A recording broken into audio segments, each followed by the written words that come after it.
Welcome to the Gibberpish podcast. Well, we may be just a dirty little banter cast, but we were talking Gibberpish, aren't we, Dom? Dirty little banter cast. Yeah, I'm starting with this one because you and I have sent texts back and forth. It's been a while since we were last on mic together, and we've been finding more and more podcast articles.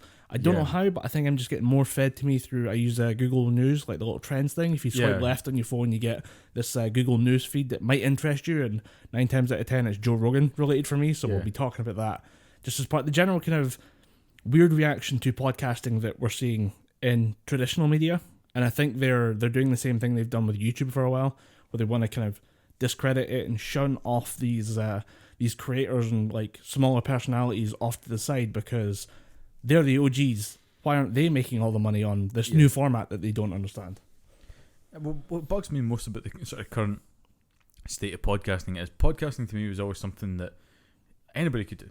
Like, I mean, it is still a thing that anybody could do, but the market is becoming incredibly saturated with sort of bigger names. Like you sent me a picture of fucking Conan O'Brien on the cover of Variety, saying like the new sound or something like that. I was like, okay, Conan O'Brien has a hit TV show. He's just been greedy going to the other thing. He's a massive celebrity influence. He's a very talented comedian. He was.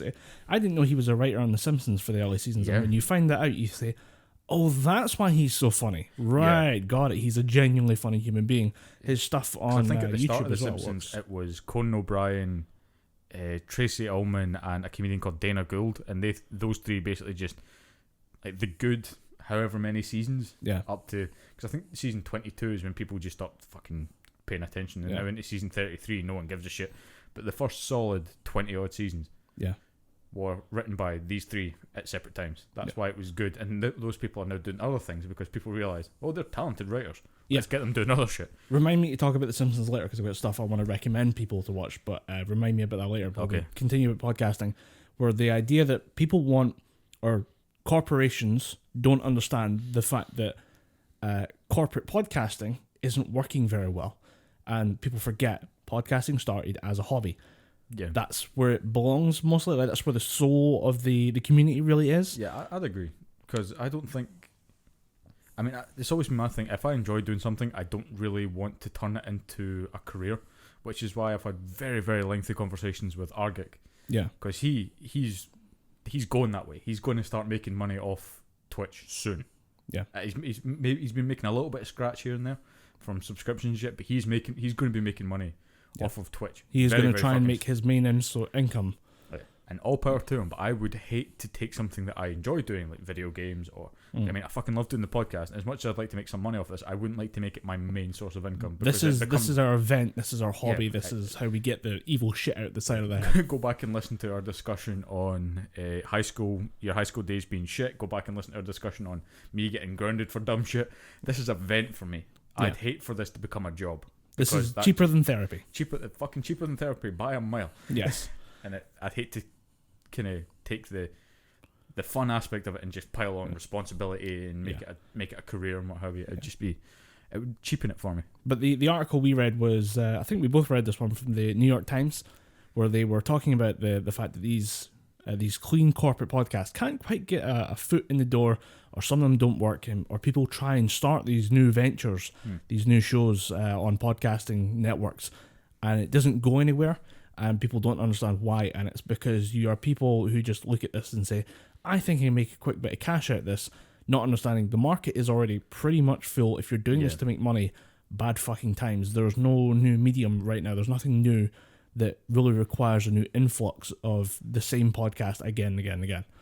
Yeah, there's a definite saturation of the podcast market right now, because we get a good download rate for Gibberpish. Yeah, and we have a consistent audience of people who enjoy listening to our dumbasses.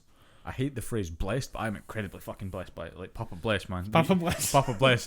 We get a good sort of consistent fan base, but there are other. I mean, I like to think that we're slightly unique because we just fucking throw darts at every corner in the room and try and hit something. We try and cover a bit of everything. That's what makes us a dirty banter cast. Yeah. We don't wake up in the morning and say, it is time to produce our podcast about this show or about this idea, or looking at this through the lens of professionals who do this thing or this thing. Do you remember the gamer cafe through in Glasgow called Megabytes? Yes. they did a podcast, and I genuinely think the guy's name might be John, but for the sake of argument, we'll call him John anyway. John showed me his podcasting schedule, what they go through, and I was like, me and Colin, we don't do any of that shit. What the fuck's a schedule? There's a research period which is called between the two episodes where we just watch whatever the fuck we want to talk about. Text back and forth to you, dude, I want to talk about this, or dude, the hero dropped in Smash Bros. Or can you do this? Can you look into this so we can have an equal conversation? So it's not just me saying, do you know about this? And you going, no. But there's the lack of people who respect podcasting as a hobby is a weird issue that I'm seeing a lot come through in articles being written by reasonably well-sized newspapers with good circulation, who now have switched on to the digital market. Yeah, and who probably have some kind of podcast by themselves, because I know the Guardian and the New York Times all have some kind of podcast. Oh, they all do. Every writer in that place has a podcast because they want to try and get their opinion out there, and they want to also use it to make money on the site. Yeah. Because I don't know how well writing pays, but if you could have a second income, why wouldn't you? Yeah, if you could supplement your income with something else, go for it. But I think... Well, the one we read was the funniest one because they actually comment on the fact that the person they're talking about is a freelance journalist and is somebody who doesn't have a steady income but thought, I'll try podcasting and make a bit of money. This podcaster or this person made a side show podcast where they would sit with their friend in like a back room of a library and record audio on an iPhone, just to try and make the audio, like to try and give it some production value, I guess. I have no idea why. What the fuck? Well, Dom's technical interlude there allows me the perfect setup for this dumb bit, because I'm going to record the audio right now for this segment on my phone. Okay. And we're going to see how it sounds, just talking into the microphones as we are now, and then also having a conversation over the phone, like through the actual phone. So let's have a look at that, shall we? So can you imagine if the entire Gibberpish podcast was made like this? Yeah, can you imagine if we kept it real, not using these fancy microphones we just recorded? You'd probably still picking me up on that one as well. We are, but I can mute that and mute this. I mean, can you imagine what it'd be like if we had to record solely through Colin's... What kind of phone are you rocking? Honor 10. Yeah, the Honor. We'd be trying to shout. We'd have to... Yeah, but we'd be keeping it real, Colin. We'd be keeping it down to earth with the kids. We'd be keeping it down with the youths. We'd be doing relatable podcasting as opposed to, using reasonably, not expensive mics that we're going to switch back to now. But this is, we put effort into the setup for this, and we... Yeah. I say effort. I bought microphones. That's all I did. I didn't record on an iPhone, but you can see the difference. And people don't understand that won't work, because in a hobby you want to get better. That is the bargain basement level of investment. That is what we're rocking here. This is PC World. This is the equivalent of going and buying a brand new laptop at PC World. Yes. Using your phone is like finding a 10-year-old laptop in a basement and deciding, fuck it, I'll use this. This can word process. It runs Excel. Fuck it. This'll do. Why am I not at the top of the corporate game right now? It runs on Windows 2000. Yeah. It's a great analogy actually of using the wrong tech for the job, even just as a hobbyist, as an enthusiast. But if you were trying to make money out of this, which these people were clearly trying to do, also by the way, there were two women running a help podcast, even though neither of them were certified in any way to give advice on anything. They weren't therapists, they weren't experienced people in the workplace, they weren't managers, they weren't anything. They were just freelance journalists who wanted to get emails in asking for help, kind of like what's the one that we have here, Ask Susie or something like that? Oh, like the Agony Aunt. Agony Aunt stuff, yeah. Columns and shit. What a fucking... They wanted to do that type of podcast. Mystic Meg, Septic Peg, all that shit. Mystic Meg is a whole different deal. It's I think my husband might be cheating on me. Well, I looked at the stars, and therefore we can conclude that he's actually fucking your dog. So, frankly, shoot them both. The stars have showed me that... What's your husband's name? Frank? Yeah, he's banging your neighbour 5 doors down. But your neighbour's a man. Ooh. That's what the stars say. Don't take it up with me, bitch. It's legally non-binding. The views expressed in this BBC programme are not expressive of Mystic Meg herself. But it's just fascinating to see people struggle to get the corporate side of a hobby and get it to work, because we're hobbyists, we're geeks, we're enthusiasts. That's what we do. We do this in several different mediums, and people are saying, I just don't know how to make money out of this. It's because it's not designed to make money. Yeah, first things first, if it's a hobby, don't try and make money out of it. If you can somehow parlay some aspect of it into making a little bit of scratch, by all means pursue it, but never start doing something with the express view to make money. You start doing something because you want to do it. Yes. It's like when I watched a movie called I Know That Voice, produced by John DiMaggio, and it's him just literally going around all his many hundreds of voice actor friends, and the guy that voices Porky Pig a guy named Bob Bergen, funnily enough, said, never do something because you want to make money. Do something because you get high at the microphone. Do something because you get a genuine joy out of seeing the end product, which is you voicing the character on screen, or in our case, the podcast. And we get people, especially now, more regularly this year when we restarted it, just checking the Twitter every now and again, seeing people saying chilling out the back with a beer, listening to the Gibberpish boys. That genuinely, I was like, fuck, I like that. Yeah, that's. I mean, not that I'm saying it's like, yeah, we've got fucking followers and shit, but at least a couple of people. I like the fact that there's, and this is going to sound weird because I hear it in every streamer, YouTuber, and everything. They say I like the fact I've got a community here.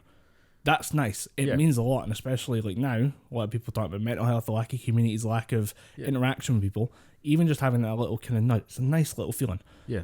But here's where things get really interesting for you and I, because 90% of these articles that we read about people not understanding the community of podcasting or not understanding why corporate podcasting doesn't work is because they look at Joe Rogan and say, how does he do it?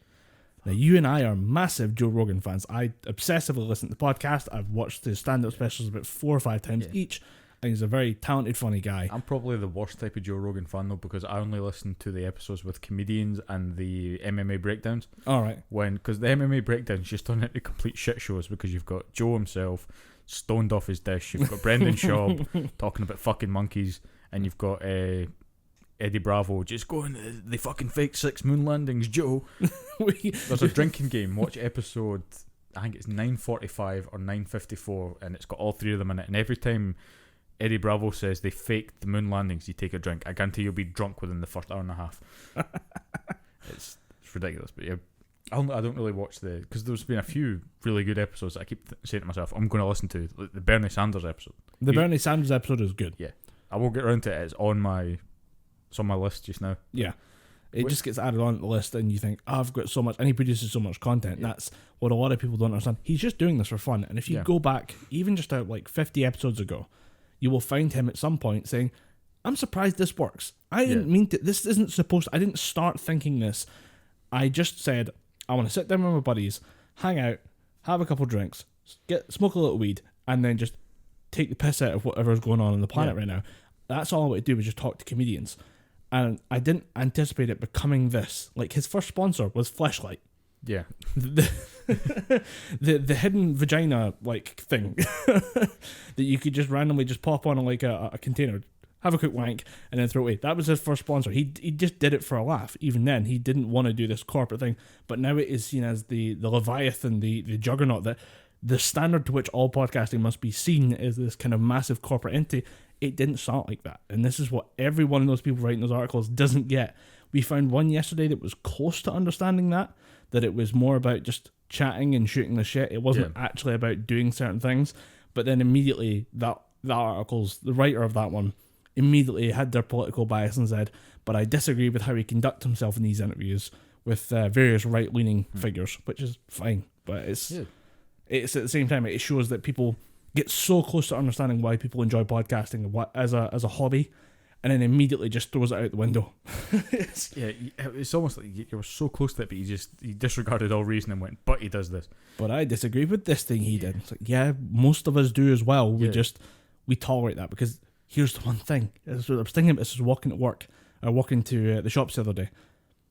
Most of the people who listen to Joe Rogan podcast don't agree with everything he says. Yeah. And we learned that that's okay from Joe Rogan, who says everyone he has on the podcast, he might not agree with everything they say. He has them on because they're interesting. Yeah. I think that's the whole point of his podcast. He's willing, I think him and Phil DeFranco kind of think along the same line. They don't really care if they disagree with someone. That person is still worth talking to. Because what's his name? Milo Yiannopoulos. Joe Rogan was one of the first people to interview him after his whole ban from Twitter and that kind of media meltdown that he had. Joe Rogan was one of the first people to talk to him, and he even said straight to his face, I disagree with you on certain things, but they still had a really, decent conversation. It's a good episode to listen to. Probably a real prime episode to listen to if you want to see how Joe Rogan kind of handles what could be a tense situation. Yeah. And I think most of that is how he carries himself. He never really gets angry. He kind of stays neutral throughout the whole thing, and that in turn informs the podcast and how he conducts it. Yeah, it baffles me that so many people spend so much time trying to crack the code, but don't realise the answer is right there in front of you in the fucking podcast you're listening to try and break the code. I just, listen to someone, If you agree with them, it's fine. If you disagree with them, that's fine. Yeah. And we tolerate that, listen to that, and we get on with the rest of our lives because it doesn't really fucking matter. Yeah, trying to crack the code in a podcast isn't gonna really do much to help the universe. Is it like, I figured out why Joe Rogan's podcast is so good? That's cool. There are still other shit to worry about. Yeah, there's that old cancer bastard. We're still trying to kick his ass. we're this close to cracking the cancer thing, but good for you for like working on the Joe Rogan issue. Yeah, well done. You figured out that he just does it for fun. Yeah, he's just kind of entertaining and maybe not quite politically correct. Who thought that the comedian would be entertaining? What a mysterious development. Hold on, you're saying that he's a comedian and a fight commentator, so he knows how to talk. Why, Colin Graham, sir? my boy, you may have just cracked the code. By Jove. By Jabuggery. Bugger the chimp, we figured it out. Speaking of, actually, just to give it the quick shout out, it really deserves. Flashgit's animation they've been on point they've been doing their own thing, and it's been interesting to watch them do. Like, they did a quick turnaround thing where they did a 30-second episode about Apex Legends destroying Fortnite. Turns out that kind of didn't happen, but at the same time, the video for it is very fucking funny, and they did 30-second animation and explained to their audience how they did that in a week. Now, if you know anything about animation, that is a hell of an achievement for two guys sitting in a basement drawing as fast as they possibly can. So they did an episode about Joe Rogan actually interviewing a chimp. The Joe Rogan impersonation is actually really bad. Yeah. There was the earlier one, you talked about the Conor McGregor video. Yeah. The impression there was much better. I don't know who changed something or who did what. I do not think it's the same person, but if you've ever watched UFC, Joe Rogan puts on a commentator's voice. Yeah. He definitely changes it. I think it might be the same guy. He just changes the... I'll take a look and see if there's any behind the scenes that can confirm or deny that. But the interview of a chimp is just like, let's just run through the recurring 10 Joe Rogan phrases. the dimethyltryptamine, going in a float tank, stuff about chimps, Brendan Shaw being a creepy fucking weirdo, hiding in the background. Jamie, load this video for me. Jamie, pull that up. That's when he's got the chimp in a headlock. He's just like, you ever seen this? Hey Jamie, pull that video up for me. He's got this fucking chimp that's freaking out in a headlock. It's so good. As Joe Rogan fans, it is so fucking on point. It's unreal. But the Flashgate guys have been doing really well. Like they've been killing. They did an Xbox like for E3. Like they did the fact that Microsoft is constantly surprised by the fact they do nothing releasing games and yet keep getting fucking pasted by Sony. But they just rely on Phil Spencer to kind of make it up on the day on E3. Yeah. And his response is, ladies and gentlemen, Keanu Reeves. And it's him puppeting Keanu Reeves. Hey guys, I like games. Hey guys, Cyberpunk. Let's go, Samurai. And it's so accurate. Again, like they have a very good insight into what makes shit happen. Yeah. But yeah, we talked about that because they released an episode, or they released a vlog, more like to camera type thing rather than animation, saying that their series with Rooster Teeth has been cancelled. Yeah. Which baffles the fuck out of me. Like, I don't know why you would do that. And I think Rooster Teeth nowadays are getting a bit too quick on the let's cut ties button. Because what started off with the Vic Mignogna thing, obviously that I completely understand that. And I don't know if you have concerns about stuff, and with Rooster Teeth's focus on community, I can understand why they would cut the cord on that one pretty fast, even if it turns out right now that might not have been the best idea. Yeah, that's going to definitely bite in the ass. I'm not sure if we want to talk about that, because at this point it kind of feels like beating a dead horse. But it keeps developing in different ways, and I had no idea how to follow the Vic Mignogna lawsuit right now. It's ridiculous. It's my points that I keep an eye out though for Nick Rekieta doing a summary. He wants the case is kind of slowed down. It's gone quiet for 5 minutes. That's the level of what the fuck in this case is that they stopped for lunch. It's quiet. We stopped for exactly. They stopped for 5 minutes. And it will start up all over again. But Nick Rekieta of Rekieta Law is going to try and do a summary of all the information he has to try and break it down into he said he's going to try for 20 minutes. Yeah. I don't think he's going to make that cut. My points mainly are about the process in of itself and how because I don't think it's a proper court case. I don't think they're in court. I think they're more in litigation just now. They're in discovery right now, but there's been TCPAs which stay discovery. All right. So right now it's in evidence gathering, but they're kind of hampered by the court's rules. Yeah. They're sending motions back and forward. They're not actually in court in front of the judge unless there's motions to be heard. Yeah. Other than that, it is just right now figuring out all the information and gathering it all together. Because for me, I think that the legal professionals that are doing the questioning aren't asking the right questions, and the other witnesses to it that outside of Vic Mignogna are doing their best to try and dissuade the questioning. I mean, do you want to just fucking talk about it? Because I think we're probably going to have to. We can talk about it later. We can put a pin in this. Yeah, we can put it later. I just go back to... Yeah, we'll come back to it. Which these general weird things that they're doing right now, where, I mean, right now there's they started the Let's Play family where they gather together as many gamers, many gaming groups as they possibly could. Screw Attack left. Screw Attack left? Sorry, Screw Attack is still part of it, but they splintered into Screw Attack and Game Attack. Game Attack left. Right. So a couple of the gamers from the Screw Attack thing left, and then they're down to Screw Attack's kind of animation, and like Chad's still there, but he works for Rooster Teeth's like what's called the Core right now, which is their like shorts and writing teams. Yeah.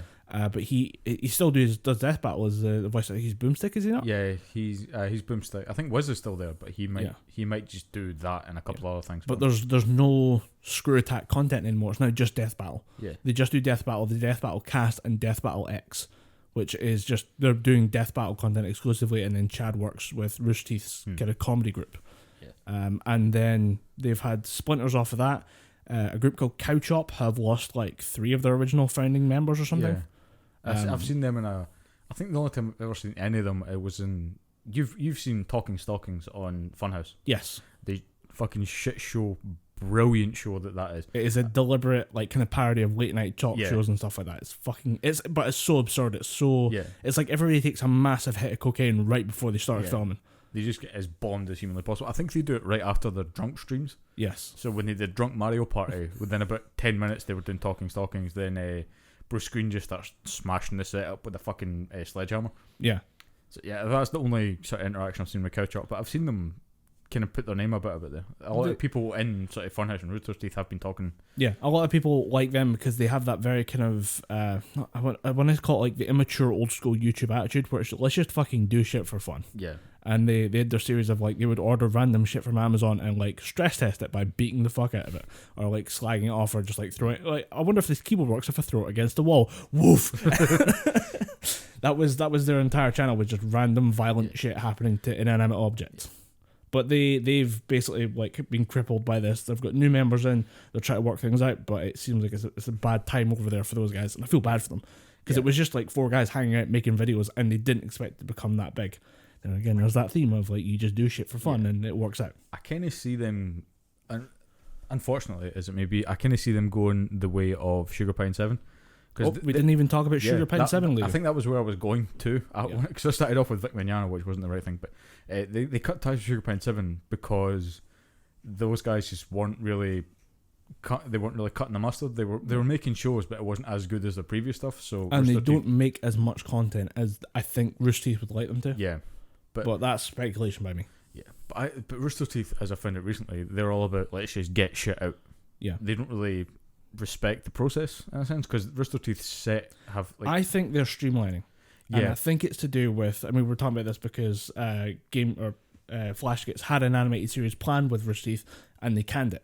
And I think what's happened is it's something to do with either Warner Brothers trying to push them in a certain direction, because Warner Brothers has made, I think it's Warner Brothers Go now or something like that. It's like Warner Brothers Ultimate, and it's like a streaming platform for content, and Rooster Teeth is on there. All right. And Warner Brothers is putting them in the kind of general camp of like Warner Brothers products.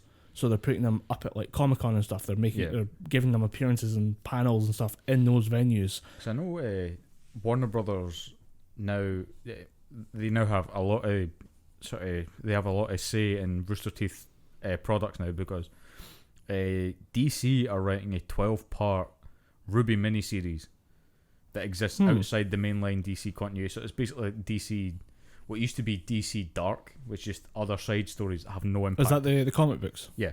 So right. they're doing DC. I thought you were talking about like a TV show or something like that. I was like, wait, they're doing what? No, DC are writing a 12-part miniseries of comic books for Ruby, and the way they've drawn it looks pretty cool. Yeah. That's all I can really say about it, because I'm not a Ruby fan. The art style will probably look good. It's a very visually appealing series, but it's being used as a property in a very corporate way, which is very strange considering it's the brainchild of Monty Ohm. Yeah. Which doesn't seem quite right, but... And then there's Genlock and Ruby are being shown on Toonami, which is... That's huge, and Crunchyroll at the same time. Crunchyroll, because that's their part of the Warner Brothers family. Yeah. They're putting that all together, and you think, okay, they're clearly using Rooster Teeth as a... Because they produce great content. Yeah. And it's weird because I find it very hard to think of this company objectively because they have monetized friendship in a way. Like they're all about the community, they're all about the interactions. Like every on-screen personality is maybe not like the happiest or the most approachable, but they always seem like someone who would be your friend. Yeah. And the way they conduct themselves is very like it's friendship orientated. Yeah. So it's very hard to look at a company like Rooster Teeth and say, I don't like this or this, because I always try to think, well, somebody must be doing it, because, you know, the way you would try and make excuses for a friend if they did something weird like this. You give the benefit of the doubt. And I think that's what a lot of people are doing for Rooster Teeth right now. But what was the major flag for me was when they cut Sugar Pine 7. I kind of thought, well, surely they would maybe try and incorporate them into something else, but just saying, nah, we're not continuing this anymore. Yeah, well, we can't make this work. I don't think you can either. We're going to cut ties. You guys just have all your IP back. Yeah, which was good that they did. It is good that one of their policies is just have all your IPs back, because they did the same thing with the Flash kits. They said, right, we own this, but now that we're not doing it, we say they give it back, but I'm pretty sure there's some like tense negotiations of like it's going to cost you this much money. Yeah. Especially when you're in I know you don't like Jim Sterling, but when he left The Escapist as their like senior editor for the magazine, like for the gaming side of the magazine. He had to buy back the rights to the Jimquisition, like his own product that he made for The Escapist, to make it the Jimquisition on YouTube. Yeah. So he could keep the name, keep the branding, and move everyone a lot faster. So nobody would have to refine Jim Sterling and then relearn like whatever he's making now, which would have replaced the Jimquisition. Like he had to buy back the rights. Yeah. So there is probably a negotiation. They are buying back the IPs or whatever, but Rooster Teeth do actually let people do that, which is something we get until later with Sony. Yeah, we'll get onto that because your boy's got some points. I kind of I've never really got into Rooster Teeth as a whole, because I mean, I think everyone watched Red vs. Blue back in the day. Yeah. Maybe even a couple episodes, because it was this weird thing. Like, what everyone thought, what the fuck is Machinima? Why is the Halo guy talking? Like, why is the blue one kind of retarded? Yeah. R.I.P. Caboose, I think. I don't know if he's dead. I don't know. I have not watched. I think I watched maybe season 1, because it was up on Netflix years ago. But I have not actively watched Red vs. Blue in years. I've watched the first 7 seasons. It's good, but at the same time, it's not something I want to watch all the time.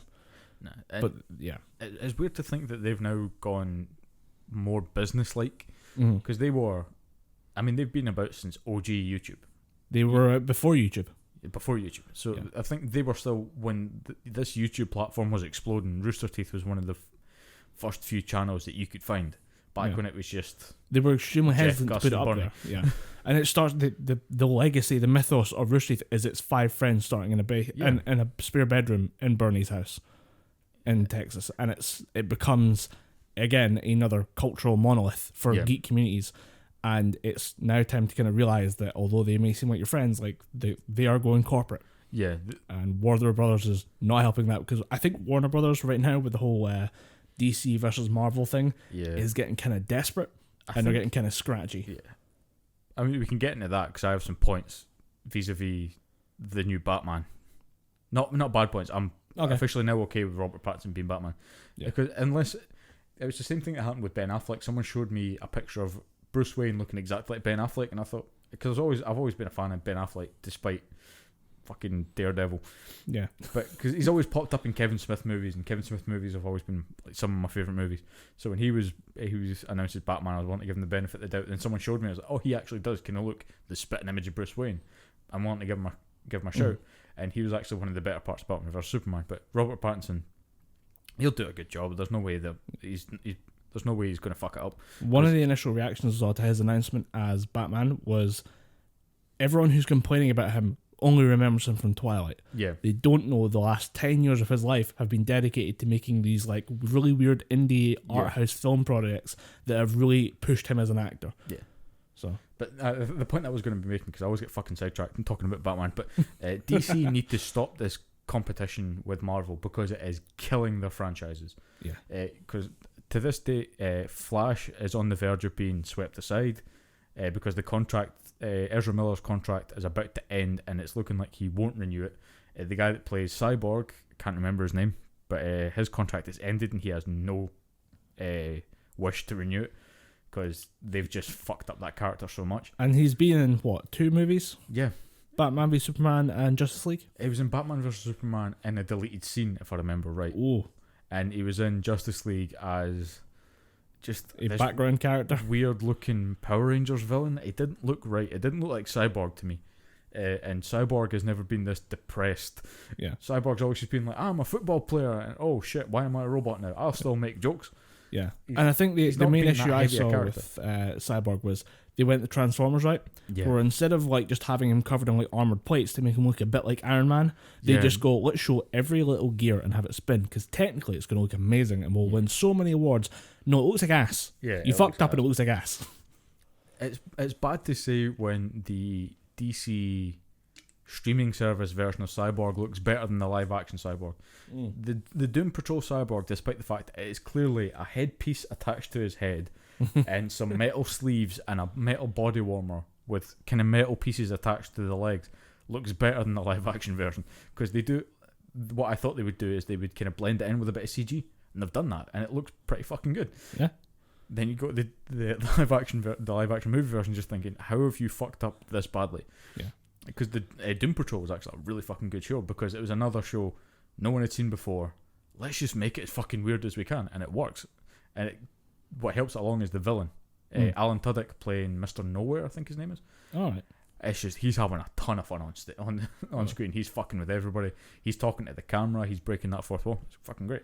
But I think DC would succeed more if they do more shit like that. Yeah. Just do what they want to do, play to their IP strengths, as opposed to let's try and beat Marvel, because beating Marvel would be like trying to drain the ocean with one of those little gift teaspoons that you buy in a gift shop at a fucking museum or something.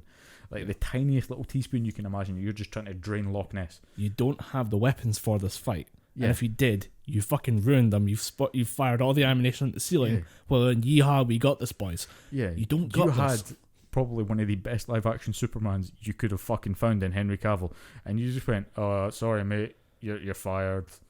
And he's like, fine, I'll go be Geralt.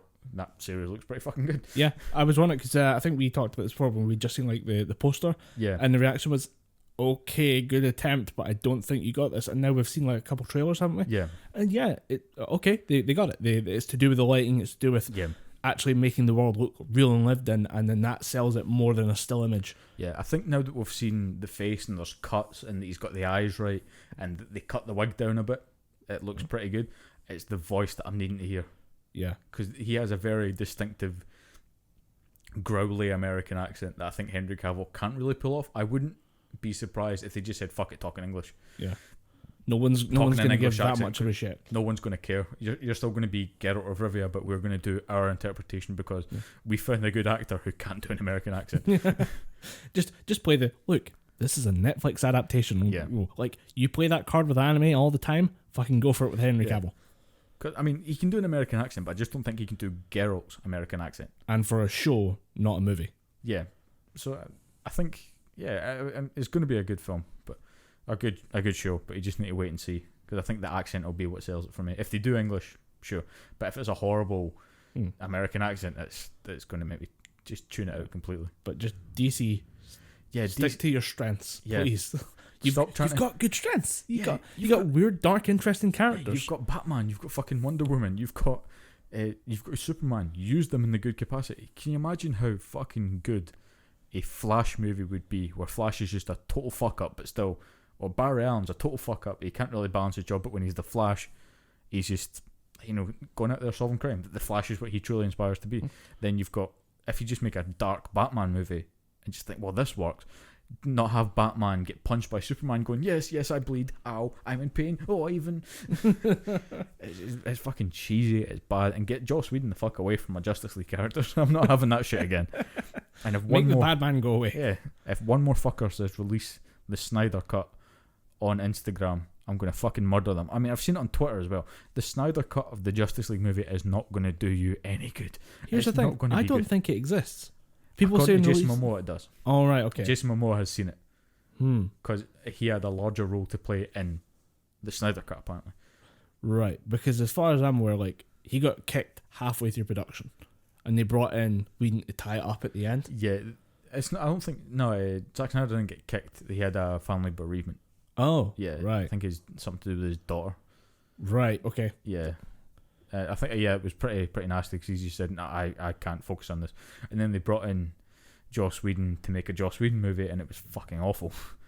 I don't understand why you wouldn't just say, hey, who's the second unit director? Okay, give him the reins for the rest of the film. Who's the assistant director? Yeah, who knows how Zack Snyder works? Yeah. Then again, if it was Zack Snyder's assistant director, that would be David S. Goyer, and I don't think anybody wants another David S. Goyer Ghost Rider. That'd be a fucking horrible thing. But yeah. Going back to Warner Brothers, I think they're just they're trying to cover too many bases and catch up a bit too much. Yeah. So they're trying to do what everyone else is doing, but failing miserably. So I think that could start to bleed into Rooster Teeth, which would be a shame, because the beauty of Rooster Teeth is they just do what they want to do. Mm-hmm. If you have a corporate entity over the top of you, changing your kind of culture in a way for a production team like that, you would notice it, and it will be very hard for the fans swallowing it. I hope it doesn't hurt Rooster Teeth or like the subdivision we love the most, probably Funhouse. Yeah. If it affected those guys, I'd be heartbroken. Really. I don't think that Warner Brothers would have any influence over Funhouse. I don't think they'd want to touch up the 10-foot pole. Yeah, I just think they'd walk in and go, okay, what do we do now? Oh shit, why is that guy naked? Why is he naked? Why is he making jokes about being related to Pocahontas? Bruce Green, by the way, taking a sabbatical. Yeah, a 1-month sabbatical, which I gotta say, after seeing what it did to Jeff Ramsey from Achievement Hunter, after seeing him come back revitalized after a sabbatical, all for it. Yeah, and see, I always wondered why, because Bruce Green never seemed like the kind of person that was a bit down. He was always cracking jokes, firing on all synapses. Yeah. But then I got to remember there's got to be shit in the background that he's having to deal with. So yeah, I do not fault him for taking a sabbatical. If you listen to the older stuff, especially when, because Funhouse produces fun content, or Achievement Hunter produces fun content, and they have said when we go to Funhouse to do work with them, or if we're just in town, we pop in for 10 minutes. He says, I've never seen a group of people work so hard. Yeah. They are an entirely in-house unit. Those 10-20 people that make up Funhouse are doing everything that Rooster Teeth does. They're doing all the videos, like the actual shooting the videos, edits. They do a lot more work on edits, so there'll be like extra stuff. So it's graphic design. They do a lot of the like the marketing, the kind of research and stuff like that. That Rooster Teeth just kind of go, oh, we have like another room for that. Like we make the content. The other room does the other stuff, and that's what I think makes Funhouse a lot more interesting for me. Is I can watch people go through the whole process themselves. Yeah, and I think it was the latest episode of Dude Soup that one of their main sort of tactics for making content is they film months in advance. So they'll film about 2 hours of Grand Theft Auto footage, and then they'll cut that up in about 6 episodes. Yeah, and they'll just have that in the back burner, have that in the queue to just release. I think they're up till October in terms of Grand Theft Auto 5 content. Fucking sweet. Because they just load it in. They just load it in at once. I think it was Alana Pierce that was saying that.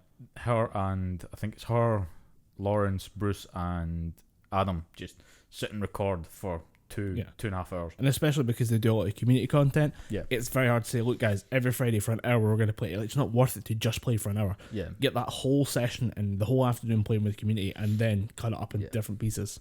And I think because it works, I don't think anyone's really had a complaint with the content that Rooster Teeth spit out. I think Rooster Teeth Funhouse. I don't think Rooster Teeth are stepping in and going, no, you need to streamline this. Or Warner Brothers. I think Warner Brothers, as you quite rightly said, would be scared to step into Funhouse. Like, okay, I don't want to. you guys do you. Why is your alcohol budget so high? Yeah. Guys, we don't want to touch this because, frankly, we don't know where to start. We'd have to destroy the whole building, like with fire, and we were just going to not do that for a while. We'll leave it be. Yeah. So if we're going to talk about massive corporate dick moves, let's talk Sony. Yeah, let's talk Sony, because Sony did something that kind of took me a bit. It caught me by surprise. Last night I went out to the pub because I haven't been to the pub in a while, so I thought, what does one look like? What do the inside of these establishments appear to be like? Although the pub that I did go to has been done up, it looks nice. It looks. All right, where'd you go? The Richmond in Bowness. Ooh, where we had the initial Gibberpish production meetings way back at the start of last year. Yes, it's been done up since then. It kind of looks like a Scottish hunting lodge now. It's pretty cool. All right, yeah, I can dig that. And I ended up watching, while I was there, Hull against Blackburn Rovers. Football only confuses me more. Football just sucks. I'm sorry. I have a lot of family and friends that love it. It just sucks. There's nothing special about it. It's just a bunch of millionaires kicking around the ball. Yeah, it's ridiculous. You get paid. I mean, there's one football player that gets paid something like $7 million a week. He gets $1 million a day. There is technically the first $1 billion footballer there was a young talent from somewhere in South America who's been bought by a European club. Mm-hmm. His contract is along the lines of a couple, like, it's hundreds of $1 million. It's like $800 million for his contract. And then or it might be 200 million, but there's a buyout clause of 800 million. So technically, if you want to buy him before his contract's up, he is the first $1 billion footballer. Jesus Christ. The money being thrown around right now in that game is stupid, and it's not worth it. Like, I don't see the return on investment these companies are getting. If I was a football manager and I said, yeah, sure, let's buy this billion dollar player or £1 billion player, I'd just look at it and go, I wasted £1 billion. Yeah.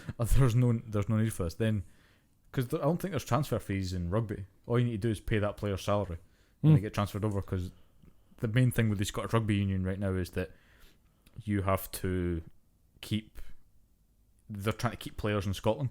So if there's a player that's underperforming at the Glasgow Warriors, which is my team, best team in Scotland, fuck you Edinburgh. If there's a player that's underperforming in Glasgow, they'll say, right, we're going to keep you in Scotland, we're going to send you up to Edinburgh. Right. Which is always a bad move, because Edinburgh, they have played with the same 23 players for the past 2 seasons. They very, very rarely change players around, and it's killing players, because you've got really good players coming from Glasgow and you've got players coming in from all over the fucking shop that are just decorating the sideline. And I suppose what kind of helps with that is the Super Six, and the Super Six was taking club level teams, high level club level teams in Scotland, and trying to make them professionals.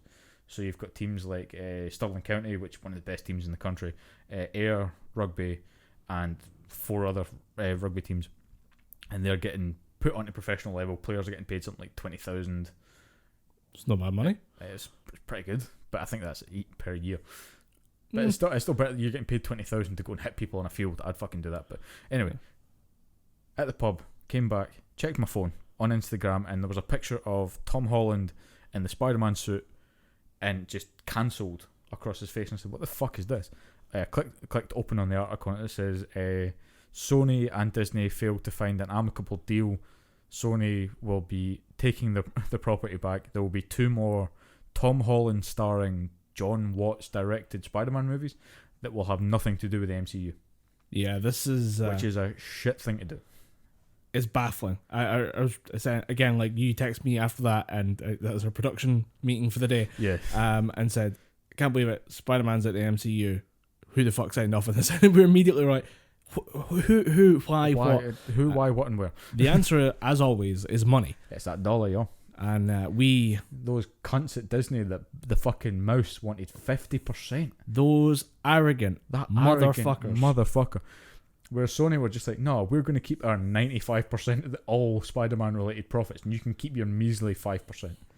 You do know, Sony, that Marvel fixed Spider-Man. Yeah, Marvel fixed fucking Spider-Man. Do you think you would have got Robert Downey Jr. in Spider-Man Homecoming if you weren't in Marvel's pocket? No. Do you think you would have got Aunt Bay herself, Marissa Tomei? The 95%. Yes, I said Aunt Bay. Live with it. I was going to try and skip over it, but you fucking bring it back. Marissa Tomei, God damn it. If that 95% deal was good faith, that was, we will take this property on. We will give you 95%. Watch this drive. Watch this drive. We're going to get those terrorists. Watch this drive. Bang. And that was them saying, look what we can do with this. Yeah. The position of power has changed in your negotiations. You now know that Marvel can make fucking bank with a Spider-Man movie. Yeah. They've done it twice. Yeah. 2 very successful movies that have basically revitalized Spider-Man as a franchise, because the first Tobey Maguire Spider-Man, it was good for its time. It's classic. Yeah, Spider-Man 1, in my mind, is the only good one, though, because Spider-Man 2 is hot garbage and Spider-Man 3 is trash. Didn't happen. Shut up. Didn't happen. Fuck you. Topher Grace's Venom. Who the fuck thought that was a good idea? Spider-Man 3 is the Dragon Ball GT of Spider-Man movies. It's third in the franchise, and no never happened. We just same with Halloween 3. Fucking Christ, what is it with 3? Dude, we conspiracy. Close the windows. Close the windows. The FBI is coming. We got this one. I'm just going to see the Predator dot sights in my head. Colin, I don't want to go. And do you know how many dots will be done? 3. 3, exactly. There are 3 dots in the Predator's laser sights. I know. Holy fuck. And I've been Dom Anders. Good night. And we were going to be recording the next one from an armoured bunker. We're just going to get one of those steel containers and just record inside one of those. And you may notice that the audio is slightly echoey today. We're recording inside of a giant steel container. Where the steel container is, we don't want to tell you. But let's just say we're on a ship to Australia. Shit. Fuck. Oh no, the laser sights are back. Then we go from that to Andrew Garfield, and he was a good Peter Parker. He was a pretty shitty Spider-Man because he was all just... He kind of ramped up the Queens. He was just like, hey. He was like the fucking Fawns. It was bad. He did the entire thing as the dance scene from Spider-Man 3. Where he's just kind of dancing, kind of greaser dancing down the street. Have you seen that video clip with no audio? No. with no music in the background. So it's just him going, yeah. Yeah. Just him dancing on the street. And the bit when he's doing the sort of over the hands, like cha-cha thing, there's just women going past him going, what a freak. What's this guy doing? It's pretty funny. Have you heard the defense of that scene? Can you defend that scene? Yes, and it's actually a pretty good one. Venom is an alien parasite. Tobey Maguire's Peter He's Parker also an alien parasite. is a dweeb. They have no idea how to be cool. So when Peter Parker desperately wants to be cool and he asks the alien parasite somehow telepathically to make him cool, they look at whatever they think is cool and they just do that with confidence, which is being cool. And what the answer is cha-chaing down the street because he's a fucking dweeb. in theory, that makes a lot of sense. It's still a shitty scene. It does make sense. It's still a horrible scene. Yes. But you have to sit down and stop and think about it for like a long time to get to that answer. Right. The Sam Raimi movies they were oddly full of DC references as well. Really? Yeah, Aunt May would say in the first film, Aunt May says, you need to slow down, you're doing too much, you're not Superman, you know. Sam Raimi, wrong franchise. And when he's testing out the web, he goes like up and away, Shazam. You're wrong franchise, dog. To be fair, at that point there was no competition. Yeah, there would be nothing like you could shit on the competition if you wanted. Yeah, it wasn't a $1 billion industry. It was just Sam Raimi saying, I think I can make a Spider-Man movie work. I don't know, guys, let's give it a go. He basically Tim Burton did. He just went, I could maybe make this work, let's see what happens. Worth a shot, right, guys? What's the worst that could happen? Several $1 billion later. But then you get from the horrible second half of the Amazing Spider-Man franchise, you get the really good fucking revitalized Marvel Studios led with people who know how to write Spider-Man franchise, and that wouldn't have happened without Marvel. And I think that's what Sony are forgetting. It's just, you go and do your own thing. You can't have any references to the MCU. You can't have any references to other Marvel characters. I guarantee you J.K. Simmons is probably tied in with a Marvel contract somehow. Yeah. You can't reference Mysterio. Although I'm pretty sure, actually no, I think they probably could. I think he might be part of like Spider-Man's canon. Like, yeah, I was just about to say that. I think that when Sony bought Spider-Man, they probably got all the villains and stuff as well, which would make a lot of sense. But Happy, he can't reference Happy Hogan because he was from the MCU. All the S.H.I.E.L.D. stuff's gone. Yeah, all the S.H.I.E.L.D. stuff's got Maria Hill. Which you just introduced. Yeah. You just brought Spider-Man at the S.H.I.E.L.D., which is a good idea. Yeah, Skrulls, all that shit is gone. Yep. I think they did this reactively, not realising what they lose from breaking away from Marvel. Just Sony, sort your shit out. Yeah. Whoever thought this was a good idea, just a backhand. Just right across the face. Just sort it out. Get it dealt with. Yeah. Come back to the table. Stop that person drinking during meetings next time. Yeah. I think that was one of our responses was, well, we just learned that Sony executives get to drink on the work day. They get to drink during big production meetings.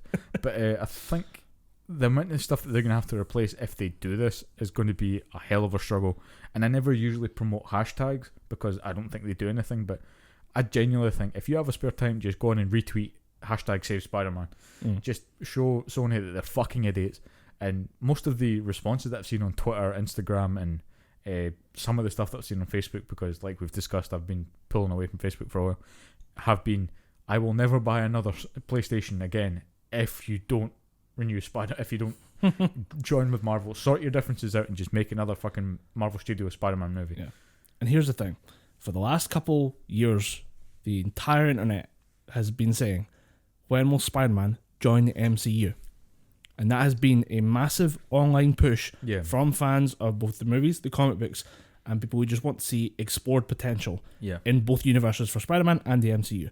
Because it always felt like something was kind of missing, and that something was Spider-Man, and then Spider-Man now gets to play in the big box with all the toys. Yeah, and you're now going to take away all of those toys. Yeah, it's like on your birthday when you says, right, I'm going to put these away. Because I think you hit the nail expertly on the head it was a point I was going to make there. Something was always missing from the early Marvel movies, because like, where's the wisecracking kid from Queens? Yeah, like, because Spider-Man is a huge driving force in the Avengers comics and in his own sort of Marvel universe in the comic books. Having that missing from the movies just felt a bit hollow, like you said, and that was always what drew me back from certain aspects of the MCU. Was just thinking, how cool would that have been if at some point they're on a mission and Cap and Wolverine fight, or Black Widow and Spider-Man are doing their own sort of covert mission or something like that. How cool would it be if these other aspects are in the movie? And now we have that. Wolverine is coming to the MCU, and it's looking like it's going to be the kid from Kingsman, Taron Egerton. He's the front runner, along with one of the main characters from Sons of Anarchy, to try and get the role for. Yeah, so these guys are the main sort of front runners for it, and you've got all these other different aspects, and because it's been heavily hinted that now that they own the X-Men, they're going to introduce the X-Men in Avengers 6 with Avengers versus X-Men. Right. And that's how you're going to tie the X-Men in. I'm just thinking, I've read the Avengers versus X-Men book. That's fucking phenomenal. You introduce Phoenix and the Phoenix 5. The Phoenix 5 is Colossus, Emma Frost, Cyclops, Magic, and Namor, the Submariner, and it's just fucking amazing. Colossus in one panel walks into the middle of a war scene and just points to people and goes, "Put that down." and they fucking do it. Because are you going to start a ship with Colossus? No. Who now has the Phoenix Force? Put it fucking down. Put it down. I see, if I click Thanos ain't got shit on me, I'll click my fingers, I blow up the world. So you've got all these other plot pieces come together. Now you're just taking a huge plot piece out. Yeah, and Spider-Man, and because it's not just Spider-Man you're taking out with it. You're taking Spider-Man, you're taking Miles Morales, you're taking any tie-ins with Venom, you're taking MJ. There's so many other pieces that get knocked off the board because you take that one piece away. The Venom and Carnage stuff is insane. The fact that you're not getting to include those guys is nuts. Yeah, but for me, when I look at this, I just think of like the wasted potential. The toys are all gone. Like that would be fine before, and that's how we've ended up here. Is that no one saw this coming. We didn't anticipate. Superhero movies being as huge as they are and having lasting like staying power, like we're now like what 12, 15 years at this point. Yeah, if you go back to Spider-Man, that was 2000. That was 1999, 2000, because it was 2001, I think, the first. Yeah, because there was going to be something involving the World Trade Twin Towers. Yeah, Twin Towers. Like that was going to be part of it. That's how old this franchise is now. So old this idea is, and it's been staying in pop culture for so long. We now expect this. The bar has been raised to the level of the Avengers. And that's why DC keeps failing, because they're not at that level yet. Yeah, they need. They can't use their strengths to get to that level. Yeah. DC are trying to build luxury penthouse flats, but they haven't built a steady foundation. Yeah. Whereas Marvel have just been fucking building and building and building. Because it's actually pretty fucking scary when you go back and you look at the first phase of the MCU, 6 movies. You look at the second phase, 6 movies. Third phase was 12 or 13 movies. Yeah. And they're still not fucking done. Phase 4, I think, might be fucking phenomenal. Like huge, like 20 odd movies or something. Yeah. Over 3-4 years. But now the bar has been raised to that level. Do you really think you can get away with a cheaper Spider-Man movie that lacks the richness of the MCU? And my other point is, do you think Tom Holland is going to just go, yeah, sure, I'll do that? I mean, he's contracted to. Yeah. He's contracted to, which is the main thing. But do you really think you're going to get the same level of performance? Because you've kind of you've given him all these fun toys to play with, because you've let him bounce off of. Have you just seen Samuel L. Jackson? You've allowed him to bounce off Kobe Smulders, Robert Downey fucking Jr. Yeah. Have you seen those two in a room together? Yeah. It feels like the older brother, little brother dynamic that you would be begging for in a movie. Yeah, and that is perfect for a Spider-Man thing. It works so well. You get none of that if you don't work with Marvel. And now you're just saying to Tom Holland, oh, you've had fun there. And now you're going to work with new guys, and you will love them. Yeah. These are your new friends. We're going to move to a new school, and you're going to love it. Yeah. This whole thing. Moving it to a new school. Perfect. This whole thing smacks of a joint custody agreement. Like Marvel, it's like Spider-Man is Marvel's baby, but Sony got custody, and they're like, no, we're coming there. We're moving you away. You're going to come back to Sony. Yeah. And he's like, I want to go there.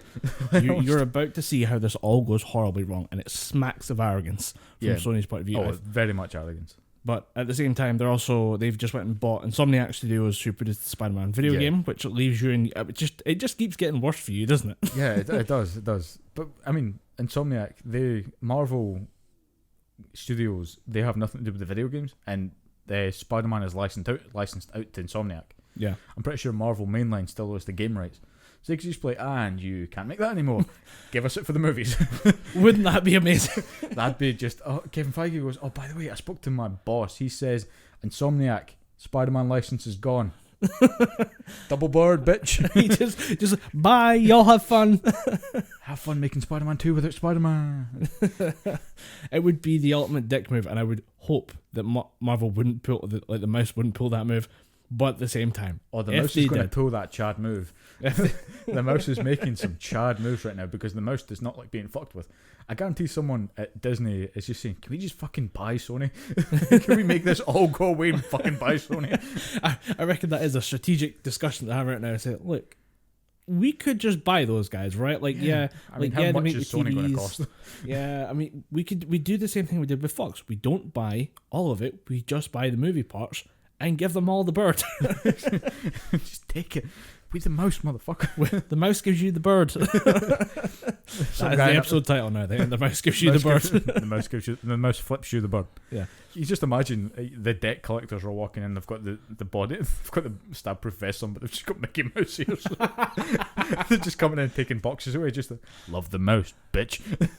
Shoot a boy in the knee. You had your choice. You had one chance. All you had to do was not make this mistake. No, they don't even say that. They just go, you chose poorly. They just walk it with Tom Holland in a bag or something. We got him now, fuckers. This is how we problem solve with vast amounts of cash. But actually, it brings me to an interesting thing about like the Insomniac thing, where they're being bought by Sony, so they can produce first party titles. And it's not just Spider-Man. They've got Ratchet and Clank. Yeah, I think they might have the Tony Hawk series as well. I'm not so sure about that one. I think that's been parceled around to different people. Just because they tried to make the tie-in for the actual board. They had a board game at one point, like where it was actually just like a Tony Hawk board. Yeah, it was. Yeah, I remember that. Tony Hawk Ride, I think it was called. Yep, that's the one. And they have, I think they might have the Spyro games. I'm not entirely sure about that one, but I think could be. They've got some good IP there, and apparently Sony are willing to listen to any new IPs they've got.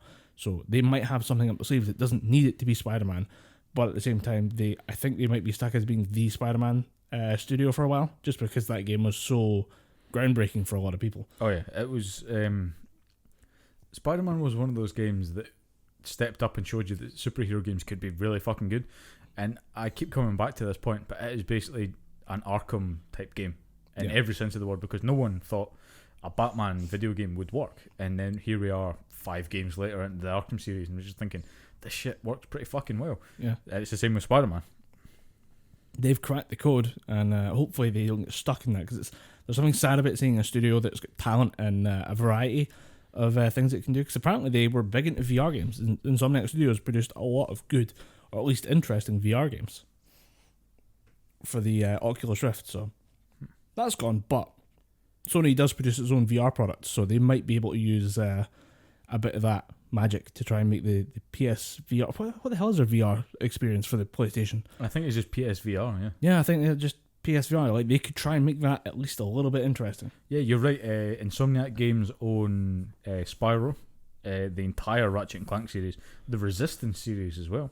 Ooh. So that could be pretty good, having that in-house Sony. Just in time for a new console generation. Exactly. And they'll probably make some big moves on that. They also own the Sunset Overdrive franchise, which was on Xbox exclusive. Yeah. I never played that. I actually was watching the Inside Gaming video about this morning. Mm-hmm. Apparently it's very good. It just got shipped at the worst time for the Xbox, because that was immediately the Xbox came out, it was trashed by gamers. Because it was all no backwards compatibility. There's no backwards compatibility. We're not really a gaming platform anymore. It's more about the multimedia experience. Yeah, the reaction from gamers was less than polite. Yeah, but then you can flash forward to now, and Xbox is just making fucking baller moves, just going, "Oh, you want Ultimate for £1? On you go! I bought that shit." Yeah, I've still got that shit running right now. And it's actually got the amount of games and shit that you can get on that. I'm just sitting going, Games Pass and Games with Gold is still running somehow. And I got the Ultimate Pass, so I can play this shit on PC as well. Yep, I was playing Forza Horizon 4 on a PC. Good lord. Holy shit. It's gorgeous. I'd nutted. I ain't gonna lie, I nutted. I did not know my PC could. Lucky I have a white monitor. I mean, I didn't know my PC could output this kind of shit. I was just going, I don't even like racing games. I just spent about a good hour driving. Oh yeah, it's a lot. It's ridiculous. A very immersive game. Like, you just soak into it. Yeah. And you just found, especially like the fun little challenges that are dotted around the map. Yeah. I played the shit out of that game. I think I might have like 100%ed it. I'm not entirely sure. I've got pretty damn close. But I'd to say me, it looks like a better Burnout Paradise. Yeah. In terms of Burnout Paradise was just, drive here, do this. Yeah. Forza Horizon 4 does that much better with actually licensed vehicles. The Forza games are the equivalent of that like Italian chef's kiss. The Michelin star. Oh yes, it's the money shot. Every fucking frame of painting, and it's great. Yeah. They're fun games to play. They're very well engineered in a way that the physics is it's fun and yet believable at the same time. Yeah, like it's fun to ramp a Maserati off of like a cliff. Okay, but at the same time, expensive, beautiful looking vehicle and just wreck it. Yeah, let's just fire this bad boy off. And if you put the damage on, it gets a bit more believable. But if you take it off, you can just fuck around and be a dick. Yeah. But at the same time, like the way the cars go around corners and stuff, phenomenal. Like the way they handle differently, ridiculously well. Have you got to the ice season yet? Because they made seasonal gameplay. No, I've not done it. Literally, I played it for about a good hour last night, and I just drove places. If you get to stick around for it, basically I think it's each week is a new season. All right. When you get to the ice season, the lake freezes over, and you can do drag races on the ice. Nice. And just driving on the ice in general is a lot of fun because that's how you get there's a hidden car on that lake. You've got to go and drive on the little island, but you can only do it during the winter because the lake freezes over. There's a secret hidden vehicle that's in there. Nice. I need to get that one. And get the P50. It's a tiny little car, but you can ramp it full of gear. It gets to like 1,000 horsepower, and because it's if you've ever seen a P50, go watch the Top Gear segment where they got a P50. Jeremy Clarkson put it in an elevator in the BBC. All right, that's a P50. Oh, yes, that tiny little car. The idea was that you would be able to drive this to work and then take it into your work to store it there rather than take up a parking space. There would just be like a little room to put the P50 in, as if that would just be available and your employer would pay for that rather than just use the floor space effectively. But the idea was that you could take a car into the office. It would just have a tiny little engine, but you can in Forza crank that to 1,000 horsepower, and because it weighs nothing, it just goes. That's how you win. There's a competition there's an achievement for winning like 10 top tier drag races, like at the hardest difficulty settings or something like that, or winning 10 I think it's win 10 races at the hardest setting. P50 drag races, full horsepower, and just go forward. Don't try and steer. Steering's for bitches. Just go forward. Corners must be a bastard in that thing because it's very light with that amount of horsepower. There is a drag race that actually involves you going down a motorway, and you do have to turn with the motorway. It's terrifying because you're going about 200 miles an hour. You become more and more religious with each turn. Just like, please let me live, God. Please let me live. I just want to get to the end. I just need to last 10 more seconds in this piece of shit. So, oh Lord, he come. And they're white knuckling onto that. White knuckling all the way through to the end, and you just get across the finish line. It's like you start just heavy breathing. Like, oh God, I made it. Oh fuck. Put the controller down for a second and just go for a cold shower. Like, I need this. You just go start filling it, check the charity. I promise God I would give to charity if you let me do this race. you just go to your nearest charity shop with bags of new super dry clothes. I don't even want these. You take them. Take them. I've made a promise. I'm keeping my promises to God. It's a gorgeous game, and I had some technical issues with it actually when I started, in the fact that I was driving around and my engine noise cut out, and then the engine noise started, and the engine noise kept going even when I wasn't accelerating. Like I'd be sitting just parked in idle at the side of the road, and the engine sounds like I'm trying to like rev up a muddy hill. You're trying to hill start that fucker.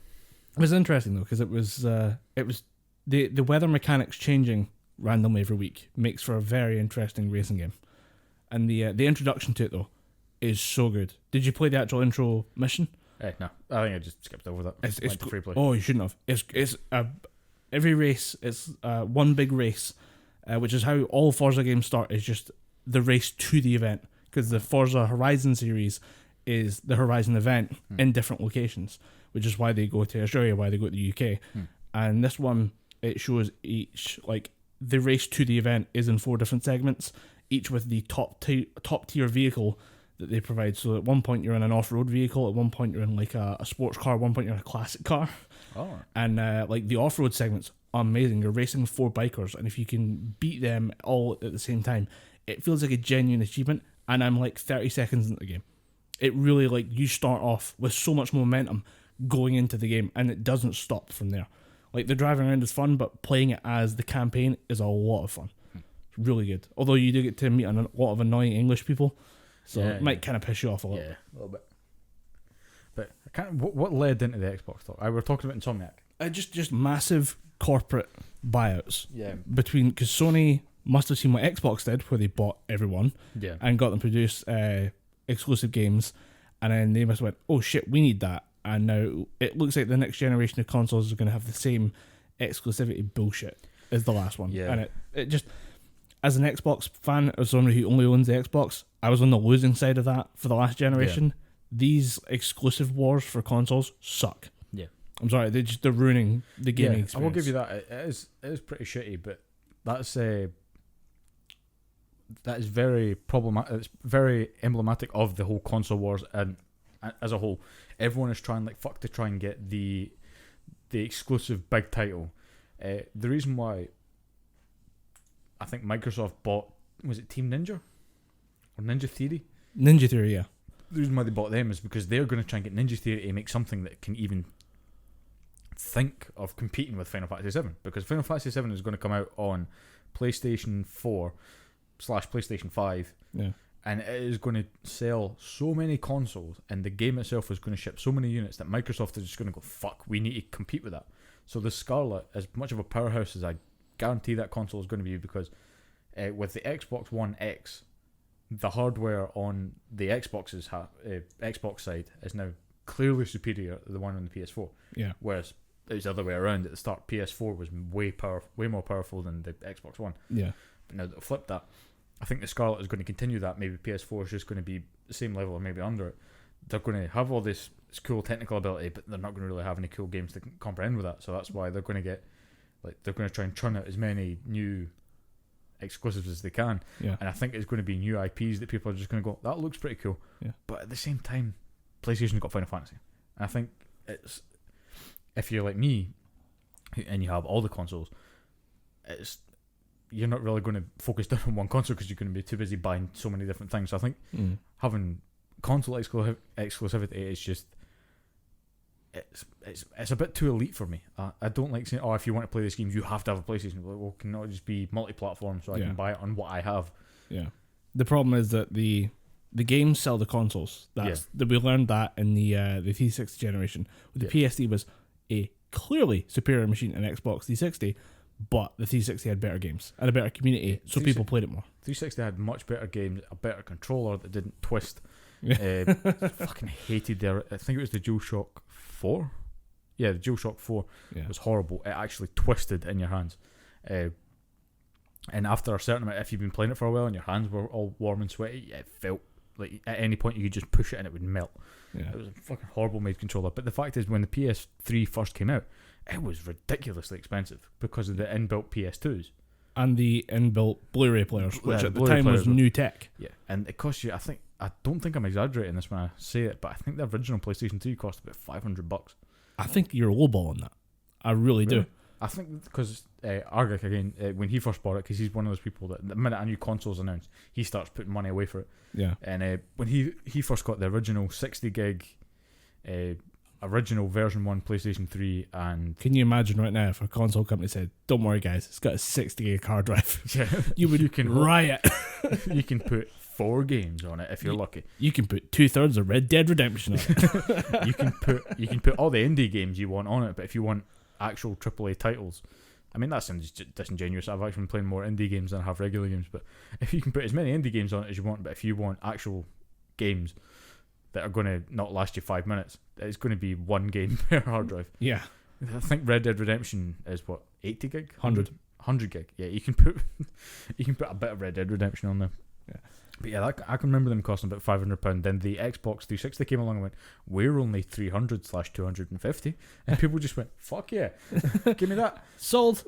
And that was always the argument. It was always, I can't believe Microsoft makes you pay for Xbox Live, and the answer is, you paid £600 for a console. Yeah, we have 3 years worth of free online great gameplay. How good were COD servers back in the day? I don't remember being kicked from a Call of Duty server. Xbox Live was something, or 360 Xbox Live is something that I never did grudge paying, because it was perfect. I never got kicked from anything. Yeah. It was always really, really good, solid servers. I never kicked from anything, even when I was playing fighting games. Yeah. And fighting game is online has always been notoriously spotty and bad, but I never got kicked from Street Fighter 4 or from fucking any of the fighting games that I played. Yeah. That was when people would complain about, I can't believe Xbox people pay for the online services. I'm like, because we're paying for a service. Yeah. We're getting cash money out of it, and we paid less for the console, so technically... Yeah, it kind of evens out. And, I mean, any Sony fans that listen to this are going to hate me for this, but the online on the PlayStation 3 sucked a bag of nasty dicks. Like, syphilitic dicks. It was so bad. I remember playing a couple matches when I first got the PlayStation 3 of one of the latest Killzone games, because I was heavily into that game. I fucking loved it. Playing a couple matches in that, it took me 10 minutes to get a game. Then the game that I was playing with my new high-speed internet that worked perfectly on the Xbox, worked perfectly on the PC. Yeah. Even the fucking Wii allowed me to play Smash Bros. Online. But not perfectly, but I could still fucking play it. PlayStation 3 was just so bad. The connections took so long, and the latency in between you hitting the trigger and you actually firing were ridiculous. PlayStation 3 Online, when it was free, played like a bag of dicks. Yeah, it's not much better on the PS4. You're paying more than Xbox Live, but you're getting shit. And the free games that you get monthly are absolute dog shit. I watched my brother play certain games on PS4, but I think it's the issues with his internet connection are because he's playing wirelessly, and he's like 3 walls between his PS4 and the server, or the modem for the house. So I reckon it's more to do with that than the actual Sony side of things. But it also might just be Battlefield, because Battlefield's an interesting game for kids. Now I think because I do wireless as well, but I have I have a receiver that acts as another modem for my room. That's why technically in my house the fastest room for internet is my room, because I just thought I need all this shit for games. Get that sorted. It's weird that's almost like the first thing when you think about, like, I might move. All right, what's the internet connection like? Is it fast? No, if I wanted to move and get the fastest internet connection, I'd go to Korea. Yeah, apparently they have the fastest internet speed of all time. What they at? I mean, I've seen America's doing terabyte, and I think they've exceeded that.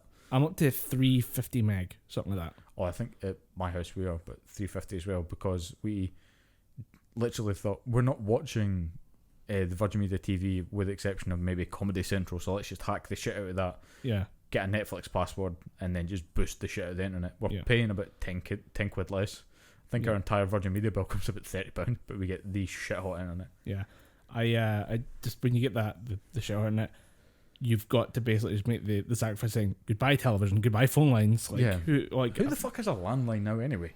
Some people, and they get really mad when you don't, as if you're like kind of insulting them, as if they say like, as if when you say like who has a landline, like you would actually say that somebody who has a landline, like, oh my god, you live in the past, what the fuck's wrong with you? It's like the 80s. Nice afro. Although I did phone someone recently and they went, use the landline. I'm like, you answered the phone to tell me to phone you on the landline, fucker. Just talk to me on the handset that you're using, fuckhead. This is this is a normal conversation. We can do this right now over this phone. It doesn't matter. Use the device in your hand. I'm phoning you. It costs me money. What they said was, I got a new phone, I want to test it. Use the phone in your hand. I don't give a shit about your new fancy the old like ring dial phones that you like 9 9. Like, 5 hours later you finally phone the police and you're dead. It's the best Lee Evans joke. Him fidgeting. He's 9. So could you imagine trying to phone the police back in the day? 9 9 Fuck, I'm dead. Nah, that's fine, he's dead, sorry officer, never mind. Dead body at this street. We used to have one of those and it fucking annoyed me because everyone else, I was one of the last people in our year in primary school and high school to get a mobile phone, so I was just the landline phone people, but they always gave me the phone number, so it's like 077. Did you have that phone? Did you have like an actual like? Yeah, we had one. Oh right, okay, right. Because we don't throw anything out. It worked. It's not broken yet. I mean, we keep using it to save a bit of money, you know. We actually, as a kind of a snarky comment, when we were younger, me and my 2 older brothers, we put our money together and we got our parents a new phone. They went, but the old gen still works. It takes us 20 minutes to phone a number. Just use this one. There's buttons on it. You don't need to go. So yeah, that phone got murdered. As soon as we started using the old phone, I was like, right, let's break this one so it can never work again. I'd love to do that. Just, I know there's certain pieces of technology that we kind of need. It's kind of nice to have it there as like as a museum piece. Yeah. But there's some shit I'd like to just break. Like full on office space, like just in a field, baseball bat, blast some gangster rap and just beat the fuck out of some stuff. Oh yeah. And an old like dial-em-up telephone would be the shit. Because you know stuff's gonna fly out there that you have no idea how it works. Like the little mechanism that allows the dial to turn. I want to see that shit. Oh yeah, that's gotta be that would be some weird interaction. Yeah, that'd be very weird. Ladies and gentlemen, TV. We're gonna go buy something, and I've got a camera now. We can just sit and film. We're just beating the fuck out of this. You got a DSLR from Amazon, Prime Day, didn't you? Yeah, I grabbed a Canon, and it's been fun going through just the learning curve on these things. Do you want to know what else we should break? One of those big fucking old PC monitors, the ones that actually stick out. The CRT monitors. Yeah, the old CRT monitors. I think I've seen some good. I think Slow-mo guys have done that one. Yeah, I think they threw a hammer through the front of one. What I want to do is I want to get an aluminium or tin baseball bat and write "fuck you Melee players." This is what I think of your CRT. And Super Smash Bros. Melee players only play on CRT TVs. Oh, because the refresh rate. Because of the refresh rate, yeah. Yeah, there it is. Smash them. Like, no one plays Melee anymore. You fucks. You didn't even get to Evo. Smash Bros. Ultimate got to Evo. Who was the? I just watched this video. Yes, it was Slow-mo guys did. Corridor Digital did this video of like cutting an arrow in half in midair, and Slow-mo guys decided to do it at like much higher speed, and at one point they broke their like monitor for the Phantom. Oh fuck! It's about $1.5 grand. Yeah, that's an expensive piece of kit. And they were using rubber tipped arrows, but you just see the arrow fly in, and it goes into like the case for it, and you just see it like punch perfectly like in the bottom left corner of this screen, and it's fucked. It's completely shredded. It's so good to see it, like just them all looking at it going, oh no. They did an oh no counter as they like walk up and just immediately react to it. I think they said oh no about 10 times as they just started to process how much money they wasted with one arrow. Yeah, I'd be saying that as well. That's an expensive piece of kit, including Gavin Free saying, oh man, I almost hit the monitor like 5 minutes before he actually does it. I've been watching a lot of Between the Games and RT Life.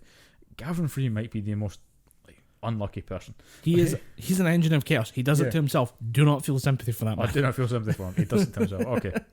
It was a weird set of videos where the RT core group wanted to steal a microwave because they haven't had a microwave. Yeah, the heist. Yeah. So they do that. They recruit Achievement Hunter to make a distraction, and Achievement Hunter filmed that. They also filmed themselves stealing all of Chad's desk. Yeah.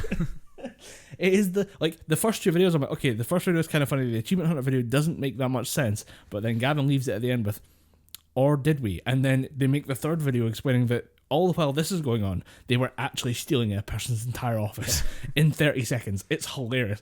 Just like scooping shit into a box and then carrying it away. Like they run over a parking lot with a table over their heads. Like, dude, this is like the weirdest, like, savage nerd move I've ever seen. Yeah, I mean, how organised do you have to be to steal someone's entire office in 30 seconds? It's a weirdly, like, military precision action of to just walk in and say, right, everything's out here in 30 seconds or less. That's got to be... They've done dry runs. They've just like, let's take this person's office to see how quickly we can do it. Because I did also recently watch the episode where they take lockpicks and break into Gavin's office. Yes. And just fill it with all this shit. I'm pretty sure all that stuff is still in that office today. Like the nose costume and the coffee cups and shit with the mold growing out of it. Yeah. Coffee grows a lot of mold. I don't know if you've ever opened up a moldy coffee cup, but holy shit, it's so many different species, so all growing at the same time. They all just seem to gravitate towards coffee. It's disgusting. Same with I think it's anything in a tube, because I remember going around to a friend's house. This was about 5, maybe 6 years ago. Yeah. Around about I think it was when I was 22, so they'd have been turning 21. They were having a house party around at their house, and I was like, "Oh, here, have some Pringles." And I opened the tube, and it was just Pringles aren't meant to turn blue. These are blue.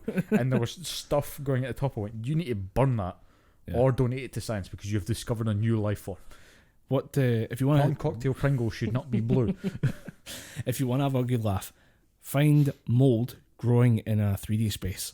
It's super. It looks like an alien life form. I saw this when it was mold growing in oil, and it was trying to like find a pathway through, because the mold grows out and it finds a pathway towards the nearest food source. And it knew that there was food down the way, but it would have to grow through the oil to get there. Yeah. So it looks super fucking weird. It really does look like an alien life form trying to like worm its way towards it. It looks like a parasite in a weird way. But if you see mold growing in oil or in a 3D space, like, I mean like oil, I mean like cooking oil. Yeah. Like preservative oil, stuff like that. Like if you see it growing in that, it's super fucking weird. Jalapenos also, by the way, grow a lot of mold. I saw this once. I had like a half a jar of jalapeno peppers sitting in a cupboard. Didn't touch them for a month. Came back, moldy as fuck. Fuck. Yeah. Like, again, mold in 3D space is just creepy as all hell. Yeah. It was the same with in Lidl. I could probably get this nowadays, where you get this really, really delicious sort of garlic spread and cheese. Really, really good for bake, because my thing for quite a while has been salmon and spread and cheese bagels and lox, I think that's what they call it in the old US. But the thing is, you have about 3 days to use the entire tub, or it just goes moldy. Oh. It's fucking horrible. You always go with the smaller tub, but even with the smaller tub, you still run out of time. So you crack open the thing, like, oh crap, what the fuck is black? It's the same thing. You see it kind of growing, so there's a thin film on the top. Then if you dig just slightly, you can see it all congregating at the bottom, so it's kind of just crushing all the cheese out. It's fascinating to look at, but at the same time, if you're going for a spread and cheese salmon bagel, and there's nice spread and cheese, fucking ruin Nobody's your day. having a salmon bagel. Nobody's having that disgusting shit. Nah, no one's like that. There was one... Oh, we were talking about something and I was like, I've got a perfect little thing to add into this conversation. I've totally forgotten it. My brain's gone completely shit the last couple of weeks. Yeah, I've been the same. I've not been... See, I've realised that I fucking hate summer. Right. I fucking hate the summer. I love the fact that the weather gets warmer, and I love the fact that I usually go out and do some pre-season training, despite the fact that it gave me chest pains for the past little while. Still waiting to see the doctor about that one. Yeah. And I love the fact that occasionally I'll go out with my family sometimes, but more often than not I spend all 5 months of my summer indoors. Right. Occasionally I'll go out, take a dog for a walk and stuff, but most of it is indoors. And I never usually have a lot of money because getting a job is kind of shitty. And that's kind of dried up, so I just think, fuck it, I'll keep myself busy for 2 weeks and just wait till uni kicks off again. But yeah, I fucking hate summer because I do nothing. The fringe is always there, but I think, oh yeah, I could go to the fringe. With what money? I'll just stay here and occupy space. I'll just be here. I'll just be here. I'll doing play stuff. Play video games. Yeah, the summer's been. It's weird. We've been having a weirdly monsoony summer. Yeah, it's not been like the usual kind of clear blue skies. It's every now and again random where the rain just kicks off, and that's when you learn that your jacket isn't really waterproof. Yeah, it's drizzle proof. I've had that a few times. We get these every year at the rugby club. We get the subscription packs, and so when you pay your subs for the year, you'll get your socks, shorts, a top, and you'll get a storm jacket. Is what they call it. Yeah. It's basically just a training top or a sideline top that you can put over. It's got a hood. It's meant to be waterproof. It's an anorak with a hood. It's an anorak with a hood, like pullover anorak with a hood. The kind of shit that you used to stuff in your backpack when you went to primary school, the kind of pack-a-mac things. These things are saying 100% waterproof. Guaranteed by Raging Bull Clothing, 100% waterproof. I took the dog out for a walk, came back in, I was deliberately trying to test it. Yeah. I was wearing a white t-shirt underneath. I took it off, I was like, oh shit, if I was in America, I'd be getting dollar bills thrown at me. Like, take this fucking thing off, waterproof my ass. It's like 100% waterproof. Against what? A slight drizzle? Yeah. A kid with a water gun? We spritzed it. We don't know what happened. It was perfectly fine. Jerome went into a puddle and he didn't come out. Okay. That helps. Have Jerome swim in it for a bit. That's how, waterproof gear is actually used. Yeah. It's been a weird one, but it's... when it has been hitting those warm highs, it's been really warm. Like I said, we have had a weird summer this year. It's the extremes. Yeah. And thanks, climate change. Yeah. Appreciate the fuck out of that one. Just hurry up and get to my favourite time of the year, which is the autumn into the winter, where it's just everything's cold. I like it cold. Give me the long, cold dark of the winter, please. Give me the fresh, cold dark of winter, so I may accept my final form and pass. I long to be in my only element, absolute misery. I know not happiness. I wish only for the That's void. Great, but why do you want to join this company? I know only misery. It's a really good application, sir, but get out. It's a really good application, but I'm scared. Leave. Where'd you get the dagger from? Where's my receptionist? Shit happens. Shit happens. Sometimes you got to sacrifice someone. I really wanted the job. I had to make a sacrifice. Yep. Right. Imhotep them into the sacrifice. We're going to take a quick break and I'll be back. We are back, and after a quick technical piss break, we have we figured out what the one things we were missing out from earlier in the show was like we had something to talk about, and it was the fact that you can piss on the ground in Death Stranding. Yes. Game-breaking development. Thank you, Kojima. Thank you, Kojima. You have a baby strapped to your chest and you just piss freely. It was, well, Frank, I mean, it's not like if you got the baby on your chest, you kind of need to be able to go wherever you need to. Yeah. You can't go into you can't go into a bathroom stall with the baby in. Yeah, in a weird pod as well. It's fucking weird. Nah. It was in all the big gaming news right now. I know we're it's under attack by the president of the United States. He doesn't like the fact that gaming's influencing the kids. It's causing all these school shootings and stuff. Very obviously that Fortnite's the issue of that one. It's very important that Kojima addresses the main issue that we cannot piss in video games. He dealt with the horse shit in the last one. Good. I mean, he's making steps. We can see it's developing towards this master plan of being able to piss in video games. And apparently, if enough players piss in the same spot, it grows a mushroom. Yeah, which is the most maddening thing. But that was the only real thing that apart from Monster Hunter Iceborne news, that was the only real thing of note that I took from Gamescom. I was like, okay, more Death Stranding stuff. Yeah. It's all anyone's ever going to talk about is a Kojima game. Yeah. If there's Kojima news, all the other news goes out the fucking window. I'm intrigued to say the least, but I am fucking pig sick of people just going, it's so random. What is Kojima going to do? Kojima shows you nothing about the game so that you can experience the full game when you buy it. That's the thing that people are just going to have to deal with. Yeah. Kojima is a master of hiding. He'll show you gameplay, but he's going to hide all the story elements. Yeah. Because he wants you to experience it fresh when you get the game. Because he's telling the story. Yeah. Just video games are his medium. He's a fucking masterful storyteller, despite the fact that, I mean, Metal Gear Solid 4 is probably one of the best games of all time in a lot of people's eyes. It tells a great story. Same with 2, same with 1, same with 3. They're all really good games. Metal Gear Solid 5 was such a shit show. You went about that in the weirdest order.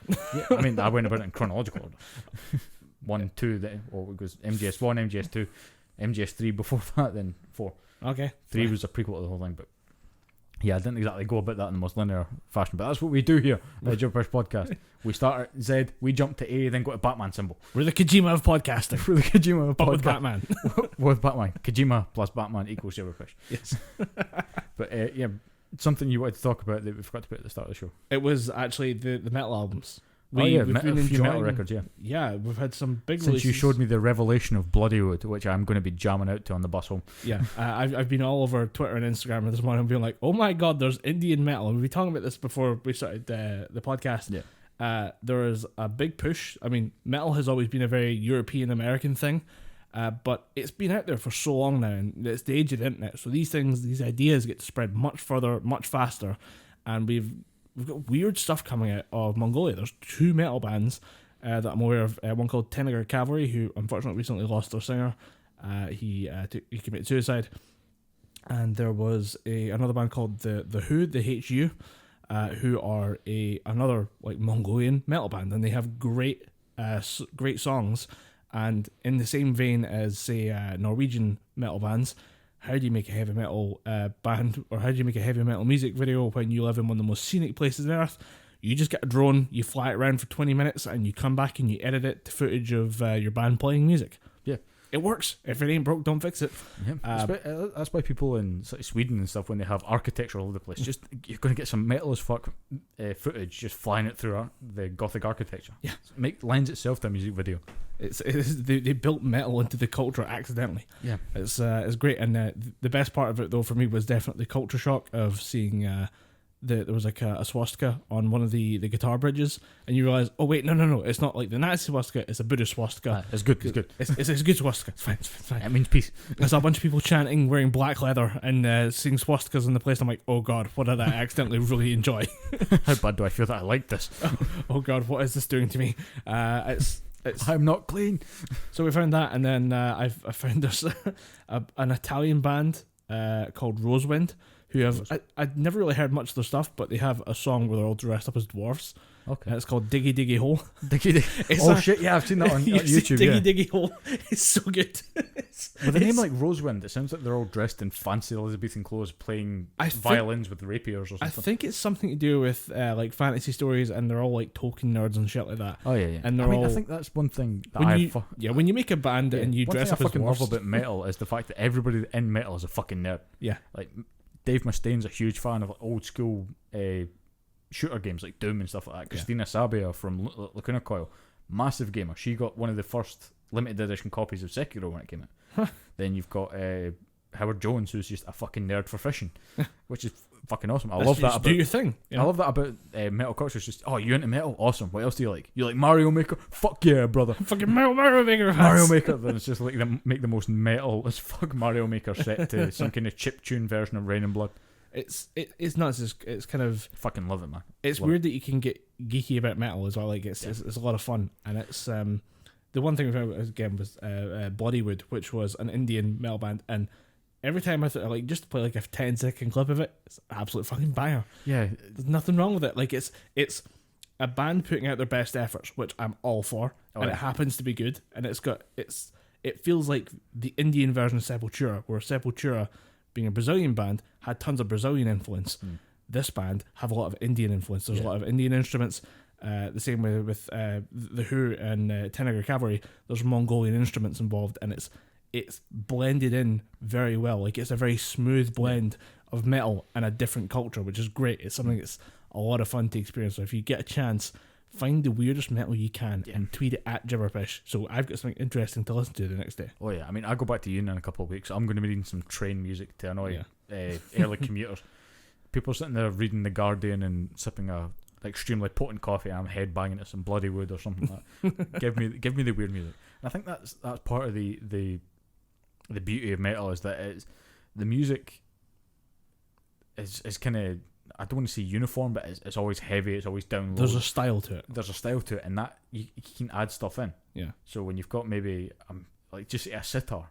Yeah. Like sitar's got that kind of unique sound to it. That would probably go quite well. There's a high pitched twang to it. Yeah. If you can put that in a slow down with some clean vocals, perfect. Yeah. And this is where we're gonna get into the whiny bitching moment of the podcast. We're gonna talk about Killswitch Engage's new album. Yeah. And actually, I got asked, just to kind of preface this a bit, a friend of mine messaged me saying, dude, there's a concert on the 20th October. Do you fancy coming with me? I was like, yeah, sure, dude. I'm always down for a concert. Who's playing? He told me the bands. I'm like, who else is playing? Killswitch Engage? No. Immediate no. It's like, why not? Because I have not been a fan of the last 3. You only thought there was the last 2 Killswitch Engage album, Killswitch Engage records. I've not been a fan of the last 3 Killswitch Engage records because I don't like Jesse Leach. Yeah. You give me Howard Jones for 4 albums? Yeah. 4 records. And that was just fucking gold. Howard Jones's voice that sets a bar at a certain level. Yeah. And Jesse Leach is not even approaching the mark to try and jump over the bar. I just don't think Jesse Leach fits Killswitch Engage. And if you're not a Killswitch Engage fan, they've been going since early 2000s? Yeah, very early 2000s. This is the debate. Maybe before that, actually, because they did 2 records before Howard Jones with Jesse. No, 1 record with Jesse Leach. He left, or he left the band that was kicked out or something. And it's weird that album's okay. I'm okay with that album. It's a good record. It's okay. It's a good start. It's End of Heartache. No, End of Heartache's the first one with Howard Jones. Killswitch Engage, I think the first album might have just been self-titled. Yeah, and it's a good first start album, and then you trade out Jesse Leach for Howard Jones, and it just gets fucking better and better, and it blows up from there. You have just epic tracks that go on, like My Curse, Jesus Christ, like just absolute bangers from wall to wall for like 3 or 4 albums, and then Howard Jones has to leave the band to bring back Jesse Leach. And you have a generation of fans who only liked the original album and thought Howard was trying to be too melodic, when if you've listened to any of that era of Killswitch Engage, Howard Jones has the voice for melody. Yeah, he has. Which is something we'll discuss later on when Howard Jones appears for a track on this new album. That I did not recognise. Yes. I think a key theme for this conversation will be, we didn't recognise that. Like, I didn't recognise there was a whole missing album. You didn't recognise Howard Jones was on this album. Yeah, I think just going back to how many records he was on, I think he was on Alive or Just Breathing. I think that was Howard's first album. Yep. And then there was Killswitch Engage, which was the first record with Jesse Leach, came out in 2000. Mm-hmm. Then we've got End of Heartache, which was just a fucking phenomenal banger of an album. As Daylight Dies, fucking fantastic. Then it goes Killswitch Engage, their second self-titled album. Which is a weird move. But still, the record itself was pretty good. Yeah. I went to see it live. I think it was one of the last Howard Jones-led Killswitch tours. Yeah. They were also touring with In Flames, so that was a fucking great night for me. And then it goes Disarm the Descent. That's Jesse Leach's first album back. Yes. Then Incarnate, which you didn't know existed. And apparently I dodged the bullet on that one. Yeah, because it sounds exactly the same as Atonement, but with 4 extra songs. And Atonement is the latest record, which as you might be picking up on now through the very subtle subtext here, I didn't like. I left this album feeling disappointed, and I think it's because with Howard Jones being our Killswitch, that is our Killswitch Engage, that is what we set as the bar for this band. And the great thing about Howard was variety. He could take it slow, he could go with a very smooth melody, massively talented voice, and he could throw down screams and growls better than most at the time could. I mean, now I think he probably outdone, but at the same time, like back in the day, one of the best in the business. So, without a doubt, when you have great musicians backing up, like the Killswitch Engage band still sounds good. The problem is it still sounds the same. There's no change in this album. The one song that stands out from this album is I Am Broken Too, and I like it. It's very good. It's a very good slow song, and it's because what we're talking about before we started this segment was that Killswitch Engage has a theme in their music and in the lyrics that they write that its strength is your strength is you standing up to suffering, pain, emotional suffering that you're going through, and that you will beat this, you will defeat this, you will come back again stronger than you were. Yeah, what reinforces every track is, like Colin said, it's the idea that you are more than you think you are. You are capable of more than you think you are. Even if you're one man standing alone, that one man is enough. It's a lot about self-belief, self-empowerment, and it's powerful. It's what made it great. It's what made great music when you're a teenager. And you don't really know what's going on in life. You don't know what you're doing. Like maybe you're a bit more heavy metal, a bit more of a goth guy. That really speaks to you when you're a young guy, and that's what the fans grew up on. Oh yeah, I think it resonated with me especially because it's no mystery here that I was bullied quite heavily as a kid, knowing that just having that kind of music or having something that I looked to, being heavy metal as a kind of as a little bit of an escape, thinking you're more than you think you are. That it sends a massively positive message. Yeah, and that's when we come to that same message being the same thing being said 20 years later, it seems a bit strange or something about it. I'm like, I get it. Like, I got this 3 albums ago. Yeah. But then that's you got where it 3 albums ago when it was said better. Yeah. I look at this, the one track I do enjoy, I Am Broken Too, and that because it's interesting to me because it's almost a new theme. It's not strength against suffering, it's solidarity in suffering. Yeah. Where it's someone saying, look, we're all hurt. We're all in pain. We all have our scars. They look different, but we're all scarred, and it's a very beautiful message. The same that kind of the original message was beautiful, but I've heard it so many times from Killswitch Engage, I'm kind of bored of it now. So then to bring something new to the table is where if you had it's basically a relationship between 2 damaged, broken people. Yeah, and it's beautiful, and I love it. It's the only track that stands out to me, which I assumed the only track that would stand out would be the second one, the one with Howard Jones on it. Yeah. But you can't really tell. Yeah, when Colin texted me saying, I'm giving the new Killswitch Engage record a shot, I'll let you know what I think. And I went, okay. And he said, I like one song and it's not the Howard Jones song. It's not the Howard Jones song. My immediate reply was, I did not know that was on this record. Which track is it? Yes. And you said it's the second one. I listened to the first 6 songs. I did not fucking recognise Howard Jones's voice. No. And that's the thing, is that there's these 2 different styles. And this... Well, so we talked about the fact that the key conversation around Killswitch Engage with the fans is always who was better. Yeah. Is Howard Jones better? Is Jesse Leach better? We have our answer. Our answer is always going to be Howard Jones. Other people really adamantly vote for Jesse Leach every single time, and it's a fanatical fan base. And it's strange that this album, this track was seen as a reconciliation between the bands, because the split-ups between Killswitch and their singers have always been bad. It's always been a dramatic, it's been a bit of a strop. It's never been a charitable part of ways of I'm sorry, we're just not going to work together anymore. It's just, I respect you and all that. It's always been very kind of bitchy and catty when it comes to the breakups, and it never ended well. So the idea that it would be a track with both singers working together, oh great, this should be a talent showcase. This should be the best of both worlds for Killswitch Engage, with Jesse doing his thing and Howard doing their thing, and you can see both styles contrasting together, but at the same time harmonise them. That'd be a great thing to have on an album with both singers working together. It would be great for the community of Killswitch Engage fans.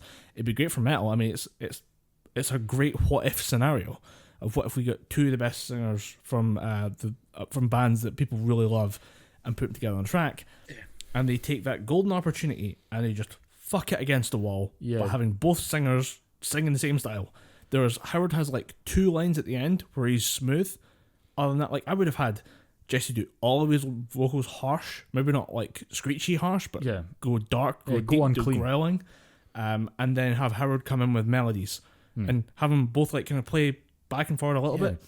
But somehow they just have the idea that if we both sound the same, it'll be a better track. But no, you completely fucked this opportunity. It's like maybe not a once in a generation thing, but it's like a once in an album. Yeah, and I don't think they'd do it on another album. No, I don't think, because of the potential reaction to this. I know they are touring this year, but I'll fucking not be on to that. I don't think you're going to see Howard Jones and Jesse Leach do another thing like this, because I guarantee the fan reaction to it's not going to be good. Because you're not utilising the strengths of Howard and the strength and the versatilities of Howard and the strength and the versatility of Jesse Leach. You're just having them sing in the exact same way. And if I remember right, they kind of drown each other out. Yeah. Howard gets kind of undercut by Jesse, and Howard undercuts Jesse a little bit. They don't really play off each other. And to make the track better, I think the best way to do it would be have them, clean harsh. Yeah. Like do that kind of thing, or have some kind of approximation of the two. But it's just, I don't think people are going to be as receptive to it again, because they're going to see, or they're going to listen to the old one and go, nah, it didn't work then, why would it work now? They're two completely different styles. I think most people would think, right, I'm just going to go and listen to Light the Torch, or what was it? It wasn't Kill or Be Killed, was it? It used to be Devil You Know. It changed to Carry the Torch because of legal issues. Yeah. In which it turns out it was another band using the exact same name, Devil You Know, and they're like, we'll be Light the Torch now to avoid legal suit. We're doing this. It's what we always wanted to do. We promised. It was always a placeholder name. We promised. Are they still a band, or have they parted ways? I have no idea. I don't follow that band anymore. I wouldn't change the name. I just somehow lost interest, because they had two. The first record, the Devil You Know record, was fucking great. Yeah, it's fantastic. There was a weird audio mixing issue when one song, despite having quite a low volume on my phone at the time, fucking ripped through sound wise, because it was just loud as hell. Yeah. And you got to the next track and it was quieter. You had to turn up the volume. It wasn't really mixed properly. I didn't notice that issue.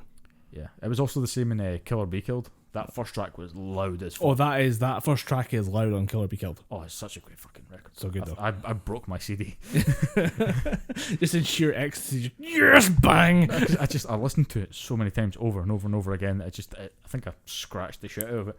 No, I want to throw that on again. I've not listened to it in a while. It's one of those records that I'm glad that I still have on my Spotify. Yeah. That and the Roadrunner United record. Oh, that's that good. Song, The Dagger, so fucking good. And the one, what was the track with Corey Taylor on it? The Blind Man. Yeah, dude. There's a lot of that album. If you want to talk about Roadrunner, the record label, putting together a greatest hits, all brand new tracks by their top talents for their 25th year anniversary.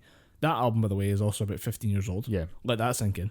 I still have there was a limited edition that they put out where you got a football jersey that had the Roadrunner United thing, and it had Roadrunner Classics on the back, and you had a number depending on it was a random number you got on it. I still have that, and it's a small. It does not fit me in any way, shape, or form, but I still have that in my house. That's for the next generation. You gift that. Yeah, I'm going to just give that to the child. But it is. That's nuts, and it was a great album, and it features Howard Jones at one point. Yeah, Howard Jones is on it because he is a staple of this thing, and then you take an opportunity like this, and you just kind of you fumble the opportunity to work. I mean, just to give you a hint as to how big this album was. There was Joey Jordison. There was 3 different camps. Joey Jordison had a team. Matt Heafy had a team. Matt Heafy, no, was it Matt Heafy? Yeah, he was one of the captains. And who's the lead singer of Machine Head? I'm going to get crucified for this. Oh shit! I'm going to crucify myself for this one. I should really know this. I'm a reasonably sized Machine Head fan. That was the biggest one. Somebody fucking Google it. It's one of those names. It's right on the fucking tip of my tongue, but I can't remember. A friend of mine actually. Whenever he goes to Killswitch Engage, not Killswitch Engage, a Machine Head show. Rob Flynn, motherfucker. That was embarrassing. That's a solid 30 seconds of us going, oh my god, shit, who the fuck is Rob Flynn? I didn't even see his name. I just looked at an image and immediately went, Rob Flynn. Yeah, Rob Flynn. Because he always had these weird the Ace t-shirts. That was all his thing. Yeah. And whenever a friend of mine went to a Machine Head show, he fucking recognised Rob Flynn. Rob Flynn knows one of my friends. And he always gets stuff off him, like set list, shirts and stuff. He always gets the shit for free because he knows him. He's known him for fucking years. It's pretty awesome. Yeah. But these guys just have their own sort of teams with them. Matt Heafy's got fucking a shit ton of really good recording artist Joey Jordison had like Dino Cavares from Soulfly. The lead singer from Soulfly, Sepultura, Max Cavalera. He's in it for a couple of things. He drops some fucking ridiculous guitar. The entire album is just and it's so different as well. It's just there's no track. There's one bad track. I can't remember the name of it, but there's one track it's very kind of light. It was a very kind of like of the time track. Yeah, I think there was a track called No Mass Control that I did not like. You don't like No Mass Control? That's Max Cavalera. That's Max. No, that's not Max. Yeah, No Mass Control. No More Control, because it's Hispanic. There was one that was I thought there's one whiny little track that there was you one don't that like, was sung by Matt Heafy, and that was not a good track. Oh, the end. It's because it's got a weird music video for it. Yeah, it's all very bendy and stuff like that. Yeah, I remember the lyrics were like, if it was the one that was sung by Matt Heafy, it was not a good track. And No Mass Control. Mass Control's a banger. If I remember right, I wasn't too keen on, but there's about 3 songs that the minute I put that record on, I just think, listen to this. In the Fire. Oh, that's the one. King Diamond. That's the one by King Diamond. That's a fucking great track. Seriously, this is a banger. We're just gonna sit here and get all nostalgic about this. It's not Tired Only. I'm trying to find this. There's one song in here that I absolutely hate. I think it might be either No Way Out or that might be the song that I'm thinking of instead of No Mass Control. Yeah. But then again, I'm probably, again, I might need to hand them my metal credentials for this, but I don't think I like No Mass Control that much. Objectively wrong. Congratulations, you're objectively wrong. No Mass Control is an absolute banger because half of it's in Spanish. And you're like, I have no idea what it says, but I'm angry and I'm fucking ready to work out. Let's go right now. I'll need to re-listen to it, but I'm pretty sure. I think it's No Way Out because it might be No Way Out. It's a very whingy song, and it was very of the time that, like, Roadrunner United was a bulwark against that type of shit. Yeah. And then to hear one track in there that completely, and I think it follows up with, it was just before or after I Don't Want to Be a Superhero, which is great. Yeah. It's again, it's tonally different from a lot of the different tracks on that there. But it's great. Degrees away from being a punk song. It was that quick. But it's good. Fucking great song. But bring it back to Killswitch Engage, because I think we're actively, not even subconsciously, consciously trying to put good records in there, so just because we don't have to talk about Killswitch Engage. It's just disappointing. It's really disappointing. I think the main thing for me was when I messaged you, I said it sounds exactly the same as Incarnate, Disarm the Descent. It sounds exactly the same as those 2 records. I'm going to have to listen to Incarnate now, by the way. It's not great. I'm going to come back to this, and if you think I'm annoyed about this album, I'm going to be very annoyed by this album. I get this. Disarm the Descent, they tried to do something different, and they kind of went a more heavy, hardcore-ish. Jesse Leach would do nothing but scream in this record. Then they go to Incarnate and they try and push that a bit further, but they still try and bring in more of the older themes of Killswitch Engage. Then when this record, they just like, fuck it, let's go old school Killswitch Engage, let's give them what they want. Yeah. But it still sounds far too similar to the other 2 records. And that's the problem, is that the band always sounds the same, and they're very technically good at what they do. A lot of the guitar, the band, the riffs, music, the drumming, holy shit. The band and the music that they create is great, but the vocals and the lyrics have not changed. And that's going to be an issue if you've been a fan the whole way through it. I'd be very interested to see what somebody who doesn't know Killswitch Engage back from like we do, what they would think of this. But this album just kind of Yeah, and it really sucks for me to say that, because Killswitch Engage is one band that has been on every single music device that I've owned, back from the CDs, back in the very early CD player days. Back the oldie Walkman. We couldn't afford a Walkman. I had a budget Woolworths CD player, but this thing was invincible. I could throw it about the room and it would never skip. Yeah. It was fucking fantastic. Somehow they made the better version. Yeah, not entirely sure how they did that. They just had anti-skip technology, so you could put it in your pocket and jog and it wouldn't jostle about. It was fantastic. But then you kind of fast forward to it's on every MP3 player. Every MP3 player, phone. It's on my PC, laptop, everything that I can put music onto. Killswitch Engage was on. So I take no joy whatsoever in saying that the latest Killswitch Engage albums were a major flop in my mind. Yeah, I mean, the Howard Jones thing, to bring it back to Machine Head, just to bring tangents back together in a loop. Just to tie shit together. I wanted to see Devil You Know as when they were touring with Machine Head. Mm-hmm. And unfortunately, that was the week after the Bataclan attack in Paris. Yeah. And Devil You Know said they were just going to play it safe and go home. Mm-hmm. So Machine Head did like a 4-hour set. That was my Machine Head story. That's why I have a massive amount of respect for that band, because that was Bloodstone and Diamonds tour at the time, and they like that stuck in my head. The fact that Ralph Lauren was like, I'm just going to play for 4 hours. I got a stage to myself. Fuck it. I'm just going to just jerk off on this stage for 4 hours. Worth it. Great show. It would have been. Machine Head always put on a fucking show. I've never seen them live, unfortunately, and I would fix that. I want to fix that, but they always, from stuff that I've seen, from download and stuff that I've seen them play in live shows that I've seen bits of on YouTube, they are a band that put on a show. Yeah, and the audience is there for it. They're there for the Machine Head show. Yeah, Machine Head is a name so synonymous with metal that people, even if they're not massively familiar with Machine Head, they know a few Machine Head tracks, so they know what to expect when they get to a show. It's always on someone's metal playlist, and Killswitch Engage used to be that, but now I couldn't recommend in good consciousness. Those 4 Hojo albums are still on the recommended playlist. The Hojo albums are. This is Absolution, As Daylight Dies. They're always going to be on the recommendation. Tasty fucking Holy jams. Diver. Yeah, Holy Diver. The fact that Dio makes Holy Diver and then gives the rights to Killswitch Engage and then turns around and says they did it better than me. Yeah. To humble a rock god such as Ronnie James Dio is a fucking achievement in and of itself. Yeah. And you will, if you listen to those albums, you'll realize there's a reason why people hold Killswitch Engage in such regard and why it hurts to say that we did not enjoy this album. Sucks. But contrasting from kind of boring, awful metal albums, Baby Metal's Papaya is the album of the summer. And it's just an EP. The full album's coming later on this year. That's not a joke. I'm not joking on that one. You like it? Papaya is the shit. I have not listened to it. Baby Metal were one of those bands that I was like, nah man, I'm not into it.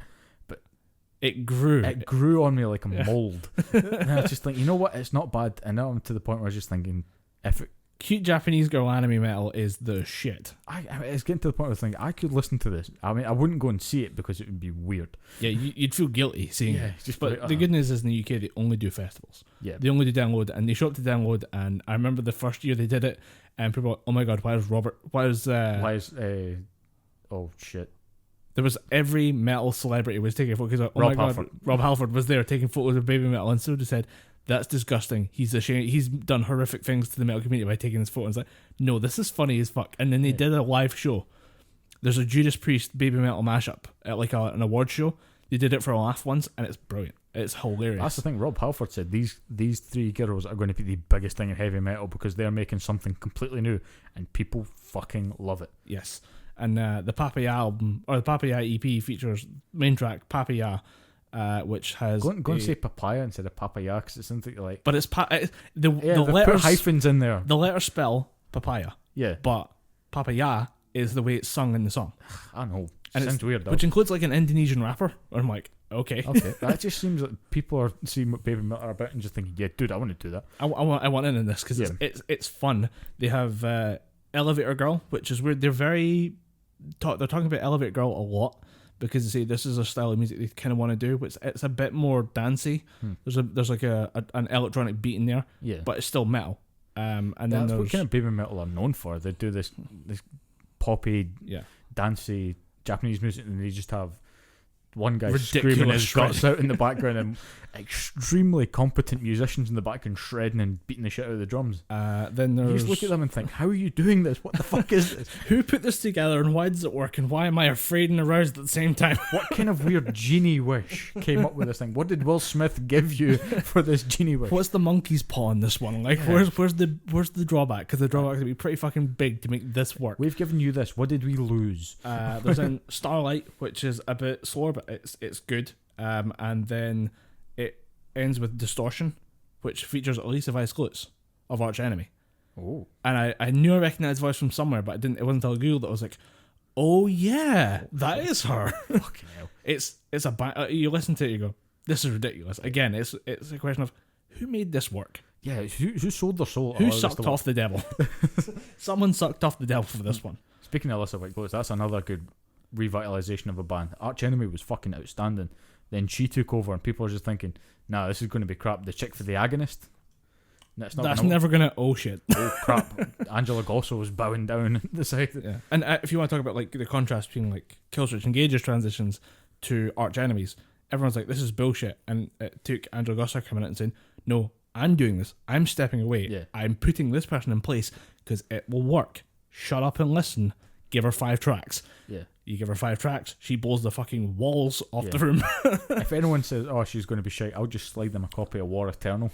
Listen to that. You go listen to that, and then realise she can do that live. Yep.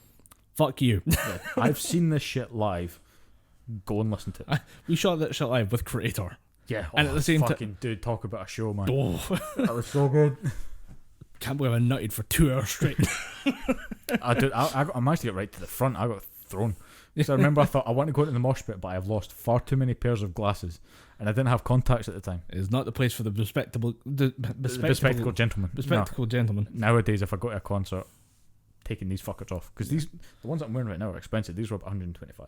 And they've got the rubberized ends, so they should. No, they're worn away. They're kind of stabbing me in the back. But they're never buy designer glasses. They're just a fucking waste of time. Yeah. So if we never take them at a gig because they will just shatter. If we want something new, but at the same time we want to enjoy an older band, what could we listen to that came out in the last month? What could we listen to? What would be We are of a kind? unsure. We are something. We are of a kind. We are not your kind. Oh, trans segues. The segue. That was writing like 6 16 different segues at the same time. I don't know where I'm going, but I'm gyroscoping the fuck out of this. We could barely hold on to one, so we just increase our surface area and lie across all 6 at once. Yeah. So Slipknot still make music. And if you want to talk about a band that was so huge in the early 2000s, such a huge part of every teenage boy's staple diet of metal, making albums in 2019, and you think, how are Slipknot still going to be relevant? Slipknot changed their tonal style years ago. This is what we were hoping Killswitch Engage might do at some point, rather than try and produce the same track over and over again, because there are bands that can produce the same album over again. See them on a Marth. Oh yeah, they make the same album, same style of album every time, but because they're singing epic sagas of Viking conquest, kind of don't give a shit about them doing that. As long as they're doing the same thing and doing it well, no one really cares. They've perfected it down to an art form. So when you have Slipknot coming out in the last couple of years, they've toned it down, because if Corey Taylor was still screaming the way he did back in Iowa, there would be a serious fucking problem with Corey Taylor. More than there already is, because Corey Taylor is a dark, twisted human being. You just need to read his book, 7 Deadly Sins, to understand that he has not had the easiest time. But a dark and twisted genius. Yeah, there's no mistaking that the man's a genius. And nowhere does that shine better than in We Are Not Your Kind, because a lot of people were wondering, especially from the Grey chapter, what's going to happen next to Slipknot. Because the Grey chapter was mourning over the death of Paul Gray, the bassist. And there was a lot of different types of track in that record, but ultimately that record is still fucking outstanding. Solid gold. Yeah, ridiculous. Then you go to... And not to mention the band's drama, which has been Joey Johnson being booted from the band, and now Chris Fenn, just before this album kind of got started. Yep. And there's currently lawsuits back and forward, I think, as far as that one, because of ownership and rights to songs and percentages of money earned, because of who produces them, who's involved in what stages of a Slipknot.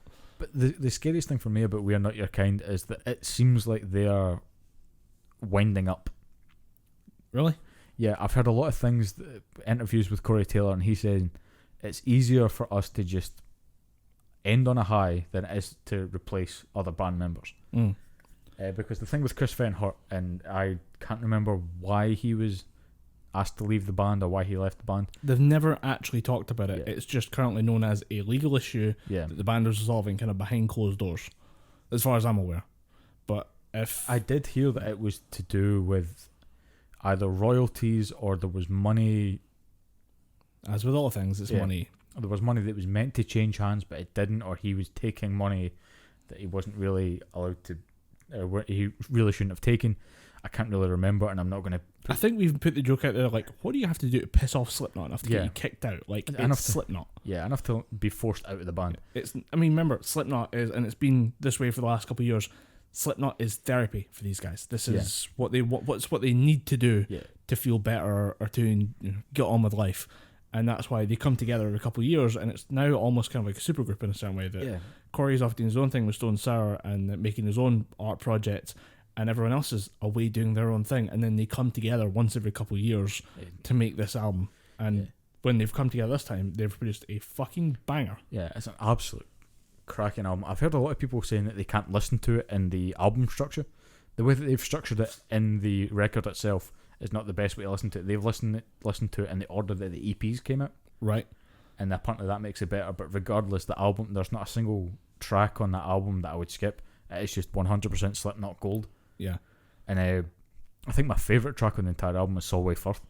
Solway Firth's a good one. It's ridiculous. I'm a big fan. My favourite thing to listen to is Unsainted. But I really like Neo Forte. The 4th or 5th track, I think it is. Yeah. And then you've got The Orphan, which is like my little kind of, that's my little part of the album. I'm like, I really fucking like how dark and weird this is. It's got that weird militaristic drumming in it as well. Yeah. I'm like, whenever somebody does that, and if they do it right, and if they have the right impact behind it, I'm fucking sold. It's the easiest way to get me interested in a track, is that kind of combo of militaristic drumming and like a powerful message behind it that's very, very effective in this one. And I did fucking spiders. Oh, just shivers in the spine every time you think about it. Also, what song preceded that? I think there's a weird 2 tracks before is also one of my favourite tracks in it. A Liar's Funeral. Yeah, that is ridiculous. And the thing is, with it being Slipknot doing varied music, everyone's going to find their one thing in this album. Yeah, it caters to everybody. Yeah, and anyone who's been a fan of Slipknot at any point in their history will find at least one track on here to say, "Oh, I like this one." Yeah. And I think there's one that's kind of like there's 1, 2 or 3 towards the end. I think it's the second and third last tracks that I'm not the biggest fan of, but I feel like it's just part of something they wanted to do and they wanted to put it out there. But other than that, the whole album itself is just gold. Even the little intro parts and stuff like that. They are touring this year. Yeah, I think it's this. No, or is it it might be next year. It might be February next year. And I am 100% in for buying tickets. Yeah. I don't care how much they cost, and it could be my last chance to see Slipknot live. And this will be my only chance because I missed the last one, and it is probably the biggest regret. Other than not seeing Howard Jones in concert with Killswitch, this would be up there. And we actually got got a post this morning from my brothers saying that there's a Five Finger Death Punch tour with Megadeth, and with Bad Wolves. Ooh. Tickets go on sale early September, or late September. Sorry. So when's the gig? October? I don't know. Right. I don't know when it is, but the tickets go on sale on 19th September. I am down for going to see Bad Wolves and Megadeth. I've not been the biggest fan of Death Punch for a while, but if they play older tracks, sure. Nobody has been a fan for a long while, and it's understandable. There's never a point where I'm like, what do you mean you don't like Five Finger Death Punch anymore? What do you mean they've totally changed, and what do you mean they're not the same as the What do you mean Ivan Moody's a weird guy? What do you mean Ivan Moody has too many problems to make a competent album anymore? What the fuck are you talking about? I want to see what those guys produce and want to see them at least one last time. And I mean, again, I've seen them live at Download, and they were pretty good then, but that was when Death Punch were maybe a year old. Yeah. And Slipknot I have seen once again at Download 2009, and that was one of the best shows that Subliminal Verses, wouldn't it? Yep. Oh, it's a good fucking. And that was pretty fucking cool. The clown gave me a high five as he was running around being chased by security, telling him to get back on stage. There's some Newcastle lads standing around. It's just like, no, come back. Oh, fuck, where are you going now? Come back, dude. Just get back on stage. At one point, some guy's running behind him, and he literally just does the fuck it. Do what you want. You know what? I'm not controlling this. I'm not controlling a literal clown. It's literally like the kid got off his little child leash and he's like, fuck it. Deal with it yourself, dog. I ain't dealing with this shit no more. When you bust your knee, don't come crying, okay? I ain't giving you a plaster. Fuck off. But yeah, I would like to go and see Slipknot again in a smaller setting, because at Download there's so many people that are playing to it. They do the Hydro now. They're doing the Hydro. Yes. Yeah, that'd be well worth it. Yeah, I'd go. But I'm fuck seating. I want to get right in there in the pit. The pit at the Hydro. Good. It'd be pretty good. Who have you seen a band at the Hydro? Who have you seen? Who the fuck did I see? I think that actually it wasn't Five Finger, was it? Who did I see at the Hydro? I should remember. It's a very bad memory for long term stuff. I saw it in Flames at one point. They were warm up for whoever I saw at the Hydro. I think it might actually be in Five Finger Death Punch. It might have been, because I remember you telling me, just saying, dude, I went to go see In Flames. I was like, you don't remember In Flames were my favourite band? Why didn't you tell me, dude? That was because of Five Finger Death Punch concert, and you probably wouldn't have went. Well, back then I would. I mean, see, be fair, if anyone says to me, dude, you want to go to a concert? Actually, yeah, it was Five Finger, because we left. We had to walk through all the tunnels to get to the underground. Yeah. It was me and my brothers, and my brother Stephen had like a big rant about how he just doesn't like the band anymore. And I'm like, I just got like I'm still in the high. I'm just coming down from that. I've just seen one of my favourite bands do their performance and fucking nailing it. And you're wanting to bitch and moan about it because it's not the same as what it was. We all know it's not the same. We're trying to relive the glory days here. We just need one more hit of Five Finger Death Punch. Just one more round of this fucking song. That's all we need. Yeah, just one more record that's along that lines would be fine. We know the junk food isn't good for us, okay? But we just need one more hit, man. I need that Mickey D's.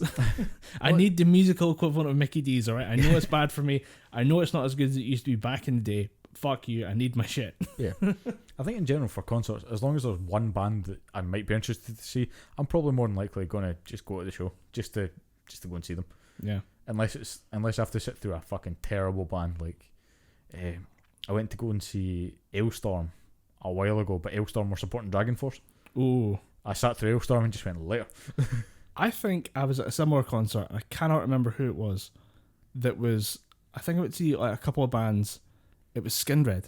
I think it might have been the first concert I went to go see. It was Skindred touring with Dragon Force. I got 2 songs into Dragon Force and I just left. Yeah. I'd seen Skindred. I'd seen all the bands I wanted to see. I saw one band that I'd never heard of before. Saw Skindred and then heard Dragon Force and was like, nah, fuck this. I'm gone. I remember I went to go. It was a Jägermeister tour, and it was £5 for the ticket. And I remember I was just trying to get everybody to go. Yeah. Like, I messaged fucking every cunt. Pretty sure I did message you, but this was around about the time you just started working at the lab. Yeah. So you were doing mad mental shift. Yeah. This was a fucking while ago. I thought, right, it's £5 a ticket. I fucking need to go to this show. And I got there, and Skindred were last on the bill. Skindred was the only band I was interested in seeing. Yeah. And it was all shitty local bands. There was a band called Yashin, and the guy was fucking awful. Yeah. He started he tried to get everyone to do the zero bullshit test when everyone, like, you know, the Slipknot, when they get everyone to go down and jump the fuck up. No. One of their lyrics was jump the fuck up, and they were saying like, everyone get down. One guy at the stand just went, that's Slipknot's thing. This fucking guy in a wheelchair who, funnily enough, every gig I went to, he was there. Yeah. Just a big sort of Glasgow metalhead, because when I went to go see In Flames for the first time, he showed up. I was thinking, right, this guy's walking past, and he stood behind me in the queue, and I just asked him, I said, you going into the show? And he went, unzipped his hoodie, and I had an In Flames Horacle t-shirt on. I went, that's pretty fucking awesome, man. Yeah. Then when I was in the gig, he's getting fucking lifted above people. He just kind of looked down at me and went, see, I got in. I was like, fucking on yourself, mate. There was an article written about a black metal festival in Norway that takes place in an old castle. And somebody went there, was like, there's no way this actually works as a festival. Like, it's the heart of like black metal music. Yeah. And it's all these new up and coming bands. There's a couple of established people in there. It's just a good like cross section of black metal.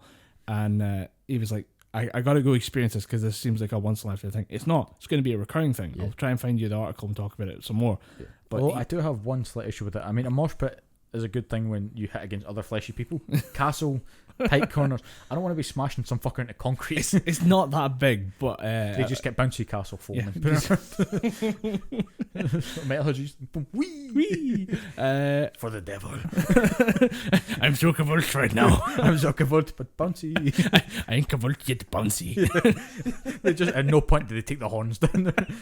You guys think they've got party rings, the little biscuits on each finger. They're just jumping around.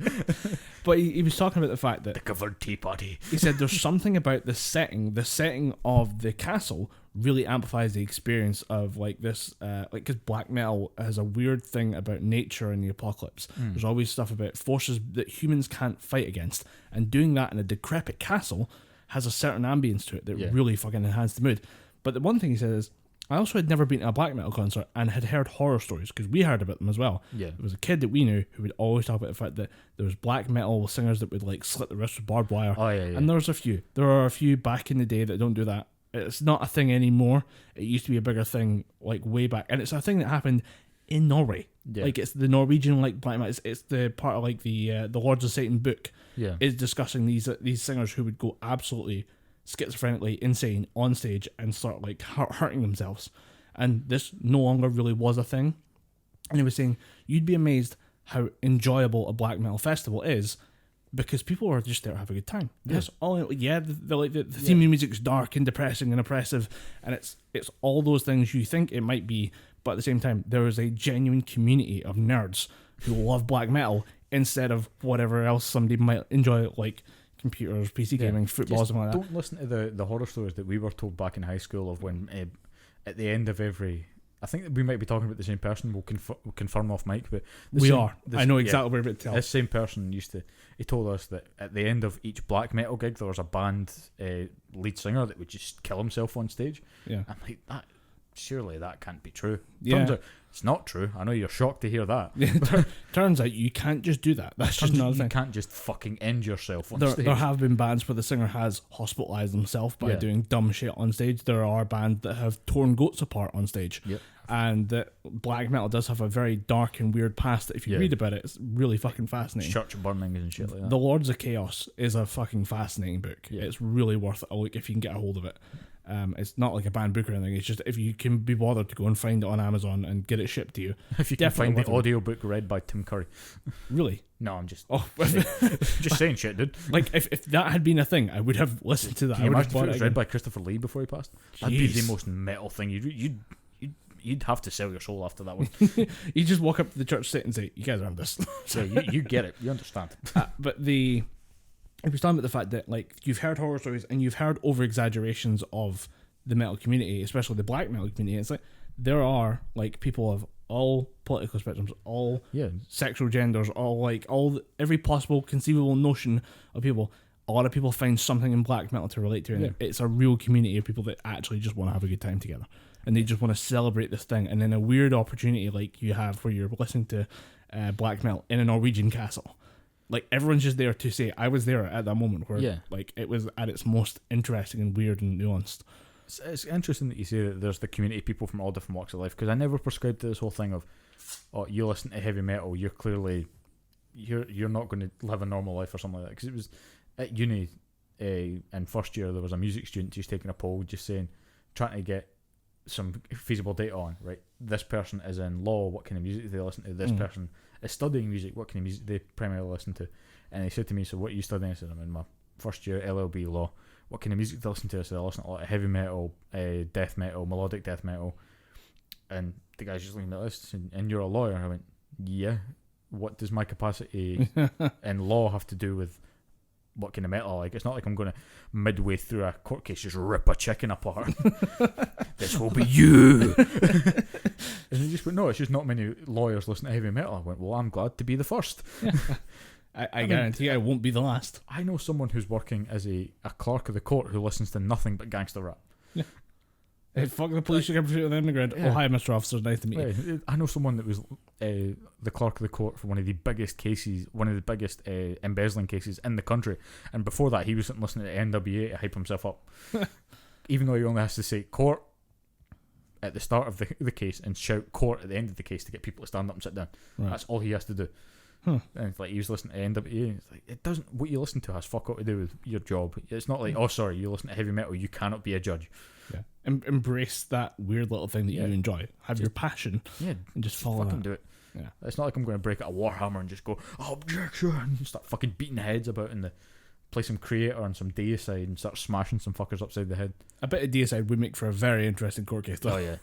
Just now we'll hear the objections from the objection from opposing counsel. Just God kill it, maximum volume. Just sit there with a Warhammer in my hand, going, "Come on." Our objection will be through force. Just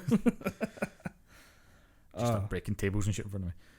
But yeah, We Are Not Your Kind. If you are anyway attached to the metal sphere, or you want to get into heavy metal music, pick up We Are Not Your Kind. You will not be disappointed. If you've enjoyed it, a single second of a Slipknot song in the last couple of years, there will be something on this album for you. But the genius of this record is that if you like Stone Sour, there's a little bit of Stone Sour in there for you. Yeah. If you like any other, because I know there are some other members from Slipknot that have their own little side projects or their own bands, there's enough of that sprinkled in there, enough to make you think, oh, this is pretty good, or this caters for me. It's weird to have so many different styles of so many different things, and yet at the same time say this is a great cohesive Slipknot album. Yeah. It makes no sense to be able to have those two ideas running at the same time. Yeah, it definitely is. It's absolutely fantastic. I'd say it's almost Iowa level. Yeah. I mean, Iowa's still going to be that fucking benchmark. Iowa. Yeah. It's weird that Iowa just is the one thing everyone wants again. Everyone wants another Iowa. And it's like, that doesn't exist anymore. If Iowa's a 10, I'd say We Are Not Your Kind's a solid 9. There's a couple of tracks that are ultimately still pretty good, but not really strong, not as strong. Yeah. But still it's one of their best albums. Every song has a hook into it. There's a reason you like every song. And there's not a single song. I mean, there's always one song for someone. You're not going to listen to the entire record and think this was shit. Yeah. I do not like this record one iota. One Iowa. one Iowa. Yeah, there it is. Yep. Right, cheap puns aside, you've got gaming news. Yeah, I do have gaming news because hit the music. I may have lost the music. You may have lost Here Comes the New Challenger. It might be somewhere else, but we'll try and find it. If I find it, it's playing right now. Here comes a new challenger. Sorry, it didn't play. If it didn't play, we apologise. But if it did play, let us know if you like it. Yeah. But as is no secret, I'm a huge fighting game fan, and there's been new fighting game news coming from Evo, coming from Smash Bros. We'll kind of skate over the Evo stuff just now because there's a new Guilty Gear coming, which is fucking huge for me. All right. But there's been nothing shown about it. There's been a teaser that showed off a new character with a weird skull mask and dreads. Oh, they do that usual thing where it's like, here's the teaser for the new game coming in, and it's just the title card and then a vague hint of a character. Yeah, here's two characters that you know are going to be in the game fighting in weird still images, and then there's the new character that shows up, puts his battle mask on, and just stands there and looks broody. And there was other stuff shown for Tekken that I'm not really going into because I'm not a Tekken fan. Yeah. Never have been a Tekken fan. Still in Street Fighter in my house. But the big news, fighting game wise, is the hero from Dragon Quest got dropped in Smash Bros. Ultimate, and he is a very weird but very, very fun character. His whole gimmick is that he has an MP gauge, right? So he can cast different spells in the game. All his recovery and his damaging moves are tied into this MP bar, because without it he'd be OP as shit. Because his up A is this weird tornado attack, so he can recover. His side B is a lightning attack. Right. And if he neutral B, he launches a fireball. And because Dragon Quest is drawn by Akira Toriyama, he fires it like that. Nice. Got the Kamehameha hands going. Yeah. Just real quick though, is he really the first character in Nintendo stuff that's magic powered? He's not the first character to have magic, but he's the first character in the Smash Bros. Series to have this kind of gauge. Right, okay. Where it's tied in, because you've got the other characters from Fire Emblem that one of them can cast magic, and he does have kind of an MP gauge, but it counts to, once you've finished using that spell, you kind of toss away the spell book and you need to wait for it to recharge. Okay. You can't attack to refill it, you just need to wait. But with the hero, the more you attack, the quicker your MP gauge fills. Right. And if the more you use spells, the quicker it depletes. So, like I said, he's got all the different moves, and his down B as he cycles through 4 different spells up to a maximum of 16. So he has 4 individual little spell menus that can have different spells in it. You've got one that just launches you straight up to the top of the stage and you land back down. That's pretty handy. It's pretty good if you're almost off the stage. You quick down B. I think the spell's called Zoom, because Dragon Quest always have weird spell names. Right. So you just launch yourself back up to the top of the stage, and you can get a spell that turns you metal for 5 seconds. So you just become metal. You can't be thrown. You can't be damaged. I approve. But if there's another hero on the battlefield, he gets a move called Metal Slash, which just cuts through that immediately, and it's an instant KO. Huh, that's really weird that you would give a deliberate counter to your... Does that happen with other characters in Smash? There are certain things that if you play 2 of the same characters, they have counters to each other. Okay. Which is just a unique way of not having mirror matches in, which I am a big fan of. I hate perfectly symmetrical violence. If I'm playing a Snake and you're also playing a Snake, there's every chance I will say, can we go back to the other menu? I want to change character. I fucking hated doing that, because in my house when I was playing Street Fighter with my brother, we'd always both play Ken. I'm like, I fucking hate this, let me go back. And then that's when I picked up Akuma and just started destroying people. Fucking awesome. But the hero he's kind of like Dante from Ultimate Marvel vs. Capcom 3, because he just has so many moves. I think in total he has about 25 to 28 moves, which is strange in a Smash Bros game, because most characters get 12 different moves. Yeah, because you've got limited control scheme. Yeah, you've got neutral attacks, you've got A and B attacks that most people will get. But with the hero, he has all these different spells that can do different things. He gets a reflector. He can put people to sleep with one spell. But my 2 favourite spells in the game are one called Kamikaze, where he just blows himself up, and anyone that gets caught in his range gets taken out with him. And he has a Vegeta move where he does Final Explosion, where he just expends all of his MP. It depletes the MP gauge down to 0, from 100 to 0. and he just blows up everyone that gets in his way, but you don't die at the end of it. Yeah. So at any point when I'm playing as hero online, I will just blow myself up, because sometimes you just got to blow yourself up for the yucks, for the lols. But a lot of people are saying, I'm going to play this character to keep me going until Banjo gets out. I'm genuinely more interested in this character as opposed to Banjo. Yeah. Because I never played Banjo-Kazooie. The first time I played Banjo-Kazooie was 3 years ago when I got my Xbox One, and I got the Rare Replay. And I've got Rare Replay. I've actually got one of the Banjo-Kazooie games on, because it's on Game Pass. Yeah. So I think most of them will be on Game Pass. Yeah. But I don't know what it is. I'm not a fan of games where there's just so many collectibles. I think in any given Banjo-Kazooie level, there's about 20 odd collectibles. Looking forward to that one. And that's the main focus of the game. It's just collecting shit, and I got bored of that way too quickly. So. It's a bygone thing. It's from a bygone era. It's so the old platform generation where, like, as soon as people figured out 3D movement, they're like, how do we make this really frustrating for everyone involved? Let's tell them to collect 100 things, and one of those will be at the very top of a mountain. You have to scale perfectly with, like, frame precision timing. Yeah, how do we make something annoying? Let's have this enemy that could only move in 2D space, move in 3D space, that can now follow you around corners and up hills, and just really piss you off that way. But yeah, I was never a big fan of Banjo-Kazooie. Super, really, really excited for him being in Smash, because the simple fact of his inclusion is monumental. Yeah. A character that was long thought forgotten by the company that owned him are now willing to work with Nintendo to make a new game, which is pretty fucking cool, because that's Microsoft reaching across the table and saying, Nintendo, let's work together. Meanwhile, Sony autistically screeches in the background. Sony's just going, Spider-Man, We'll take Spider-Man back. No, Dad. You can't tell me what to do. He's the simple guy in the office. He's just sitting there with one of those paddle balls, just going, what does everybody like? Spider-Man. We're going to buy Spider-Man. What does everybody like? Movies. We don't make movies no more. But, it's Smash Bros. Itself is always kind of open doors. I'm hoping it's open doors to new Banjo-Kazooie games, because that's what people want. We don't want, what was the name of that game? Banjo-Kazooie Nuts and Bolts, where you have to make a car and drive across platforms that have nothing in them, because apparently no one at Rare, who was bought over by Microsoft, thought that people wanted another Banjo game. They just thought, people want driving games, people want shooting games. But they love the Banjo-Kazooie license. Like, no, we love the Banjo-Kazooie games. Yeah, like they love the characters, not the games. Like, well, you were kind of wrong about that one, weren't you?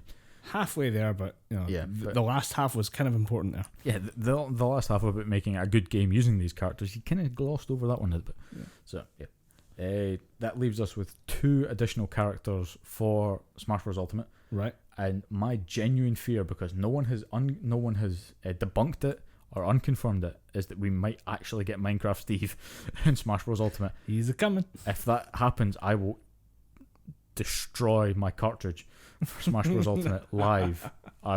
If you want to test out your new camera, that's the first thing we can record for the YouTube channel. It's me just going, you did it, Nintendo, and just smashing the shit out of the sledgehammer. Because I will not play a game like that. I love playing a game where you can play as Snake, Cloud, Bayonetta, the hero from Dragon Quest, fucking Simon and Richter Belmont. I love playing, and Ridley from Metroid. I love playing as that shit. But if Minecraft Steve goes in there, all that love goes out the window. I just can't figure out what you would do for Minecraft Steve's attacks, because most of it's just a simple.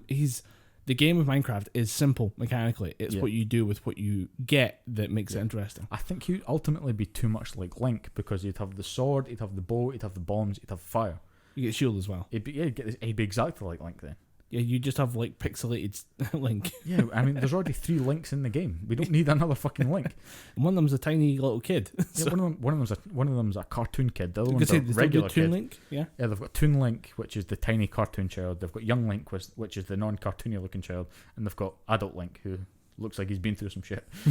He's just done with this. It's like, fuck, I've ditched the hat. I'm all business now, motherfucker. He's been through some shit repeatedly over several generations of himself. That's the weird thing they did with Link in Smash Ultimate is that the Master Sword was always a set length, but they just went, no, let's make this fucking thing a Zweihander that he's one-handing. Right. It's like, I got the shield in this hand, I'm going to mess you up with this hand. Going from Smash Bros, I told you that I've been playing Fire Emblem Three Houses. Yeah. Or as I've been calling it, Waifu Emblem Three Houses, because one thing I've noticed from all the modern Fire Emblem games that I've been playing, the games are becoming more and more waifu based. There's nothing wrong with that at all. I mean, if people dig it, but I hate the fact that in some cases, to get a character to live, your main character has to marry that character so that they live through the next part of the game. Literal waifuing. Literal. It's literally, it's like, you want this woman you want her to survive? You put a ring on it, fucker.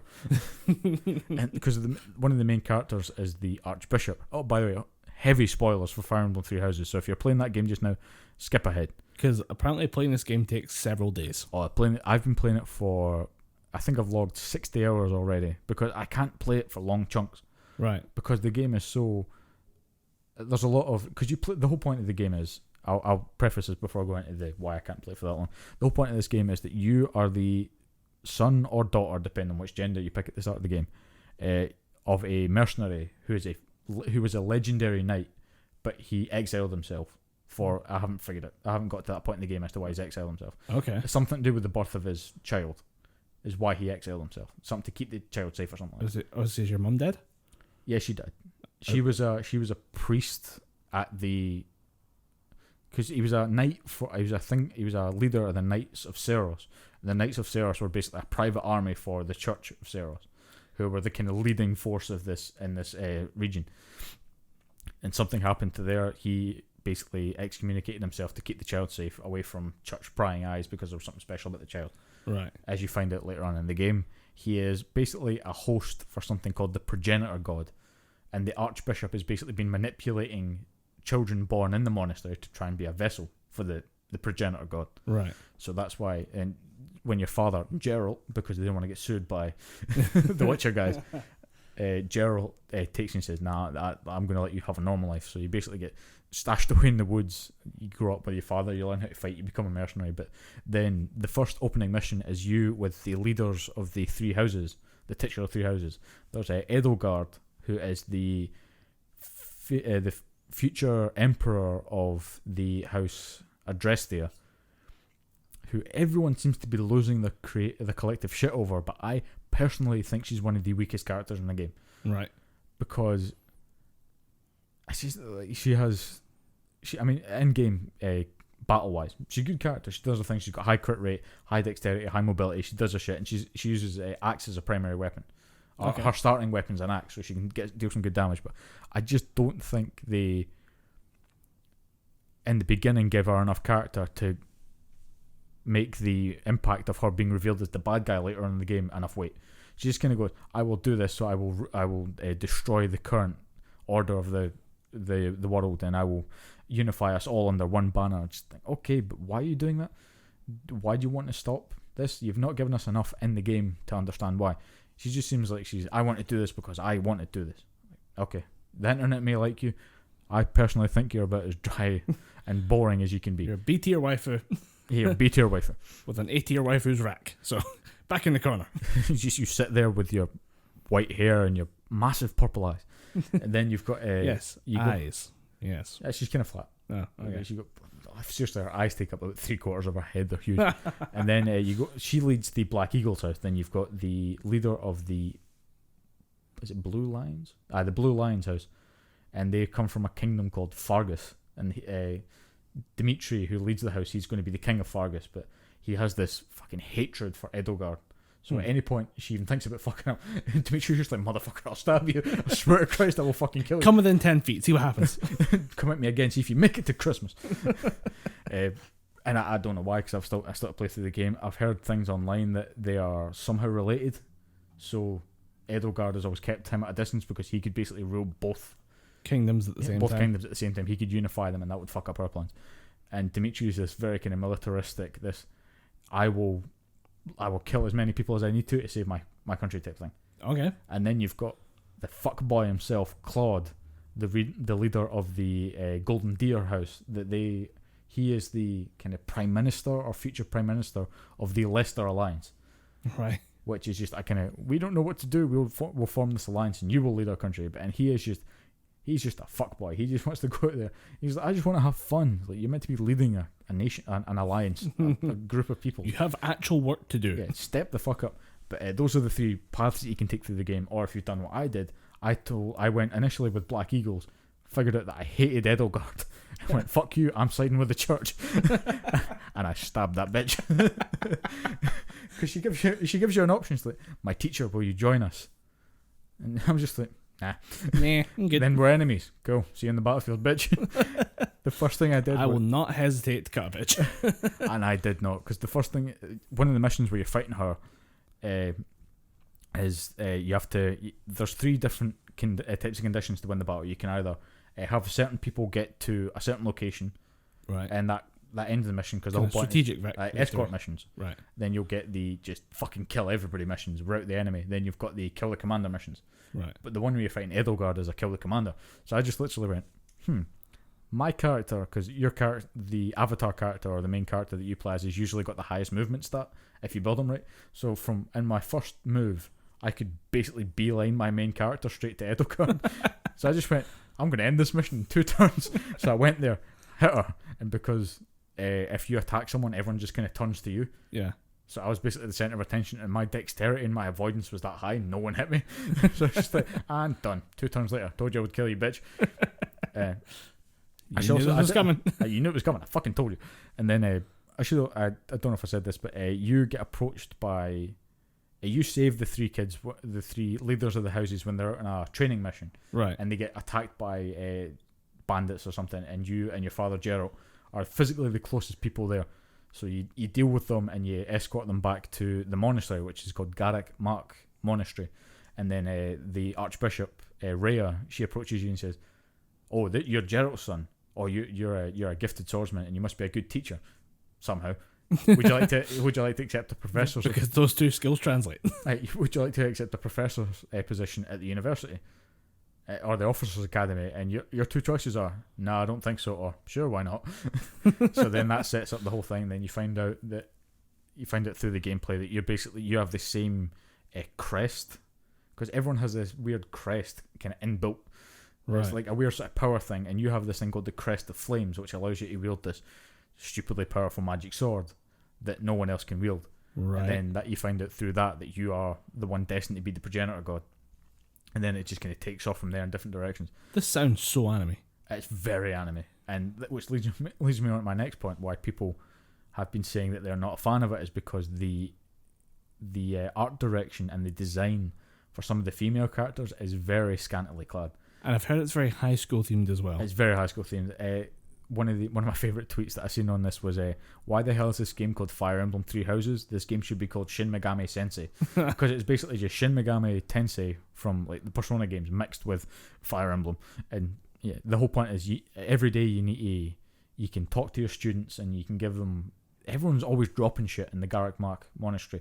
So you find all these lost items and you match it to the person, and that boosts their affinity rating. All right. And you can do this with everybody. So I have 2 saves. One where I went with the Black Eagles. The one where I said, fuck you, I'm going with the church. Right. And the one where I said, fuck you, I'm going with the church. My army is so fucking big because I just went around cherry picking from all the different houses going, you with the bow, you come with me. Yeah. So my class went from about 12 people to about 20 people because I just started cherry picking, hiring everyone that was available. It's just like, hey, you're a cavalier. You're good with horse riding and spears.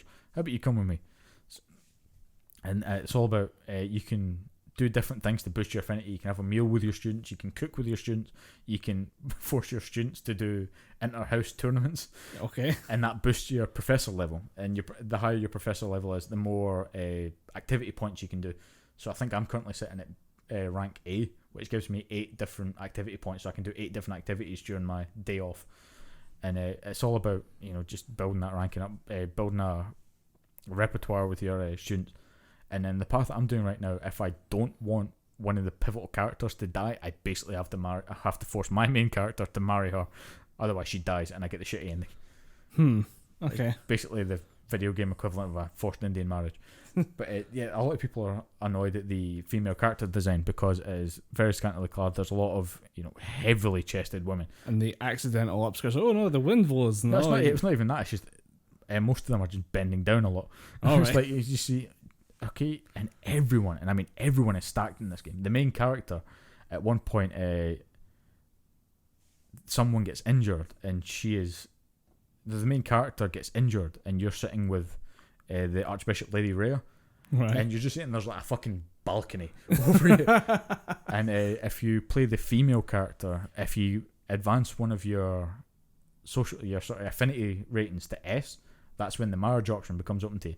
And there's one point where you're sitting there with this only happens when you play as the female protagonist, but you're sitting there and you're chosen with your chosen one, your husband or wife, because they've included gay marriage options in this game, which but it's not so heavy in it. You can do it if you want, but it's not baked into the game. It's like you, except with that one, if you want to save this person. This is the first time hearing about it as well, which is good because it means it wasn't like pushed like, oh my god, you have gay marriages in the game. Like if it's there, it's there. Cool. A lot of people are pretty happy about it, but if you pick whoever it is, there's one person where they're sitting on the lap and kind of looking up to you, and again, you cannot see. There's a shadow over their head because the main character is that fucking stacked.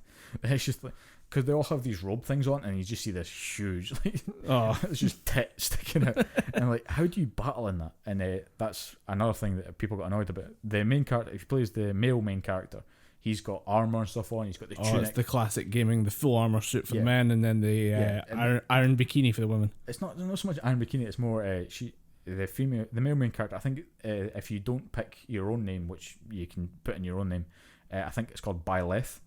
Right. Byleth.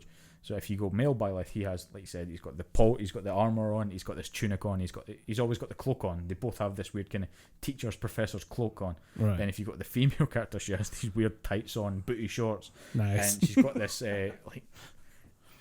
this weird waistcoat on where like you can see her navel, and again the fucking massive chebs on it.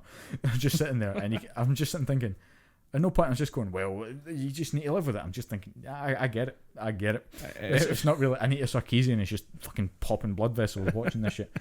But, at a certain point you realise that they weren't lying about the gamer armour. Yeah, I mean, at a certain point you realise that Japanese aren't very woke. Just think, let's give them massive dues.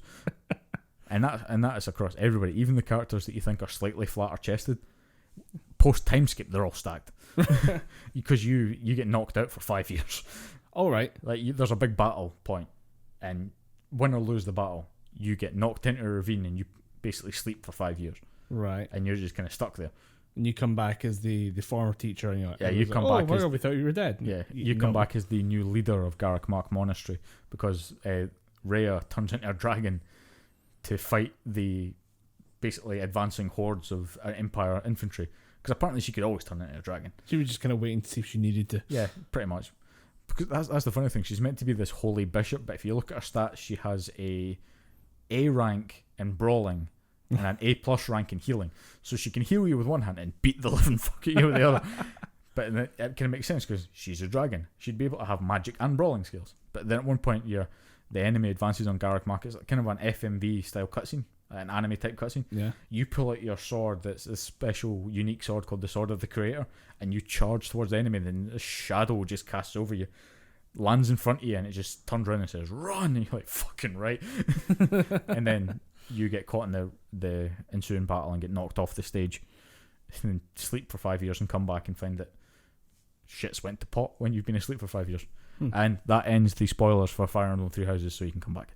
Yeah, you can come on back. But I'd recommend the game to anybody. If you like Fire Emblem games, you're definitely going to be rewarded as such because you have 4 different campaign paths to play through. The gameplay changes just a little bit. There's more of an emphasis on weapon maintenance this time. Okay. Because in Fire Emblem Fates, all weapons were unbreakable. Right. You could just use your weapons to your heart's content. But there's always this thing where you, depending on the quality of the materials that go into the weapon. So if you've got an iron sword, you'll get maybe 20 uses out of it. You go steel, 30, silver, 50. There's an equipment above that called Brave. You get about 60 uses out of that. And then you get the magic lines, which are just, they don't get as many uses, but they're about 3 times as powerful. Okay. And there's more of an emphasis on that, and you can repair broken weapons, because previously you could just discard a broken weapon. But now you can repair it, or you can forge it to make it stronger. And there's more of an emphasis on that. And the major emphasis that they put on this one is more, you're not locked into one class. Your character can go to level 100, but if you're really, really adamant about having every stat maxed out, you can multi-class. You can start off as a sword user. You can build your stats in bow. then you can do the qualify. You can use the seal to become, or to take the exam, as they call it in the game, to become an archer. Right. And those stats stay constantly throughout the game, so you can max out everything if you're really, really aggressive about it. And you can basically tailor your class to suit the mission. So if you're in a mission that's mainly high cover, a lot of greenery about that, you can just jump in, change your character's class to an archer, and just have them pepper arrows at people hiding from a bush. So there's a lot more options in the game than there was in previous games, because like I said before, it was just you're a sword wielder. I went Canadian there. You're a sword wielder. You're a sword wielder. You didn't say A at the end. Damn it. I'm not full Canadian yet. Fuck. If you started as a sword wielder, you're kind of locked into that path. Yeah. But in Three Houses, you start as a sword wielder. You can continue down that path, or you can stay as the sort of basic class, which is noble or commoner. Right. Because the whole thing about this game is you're either one of the nobles, which is you're destined to be at the Officers' Academy, or you're one of the regular punters that just got in through scholarship or something like that. Yeah. It's basically a way to distinguish between people. And nobles can go down a certain path. Commoners can do fucking anything. So okay. If you go noble, you can advance your character into the Lord class and take it from there. Commoner, you can kind of do everything with the exception of going down that Lord path.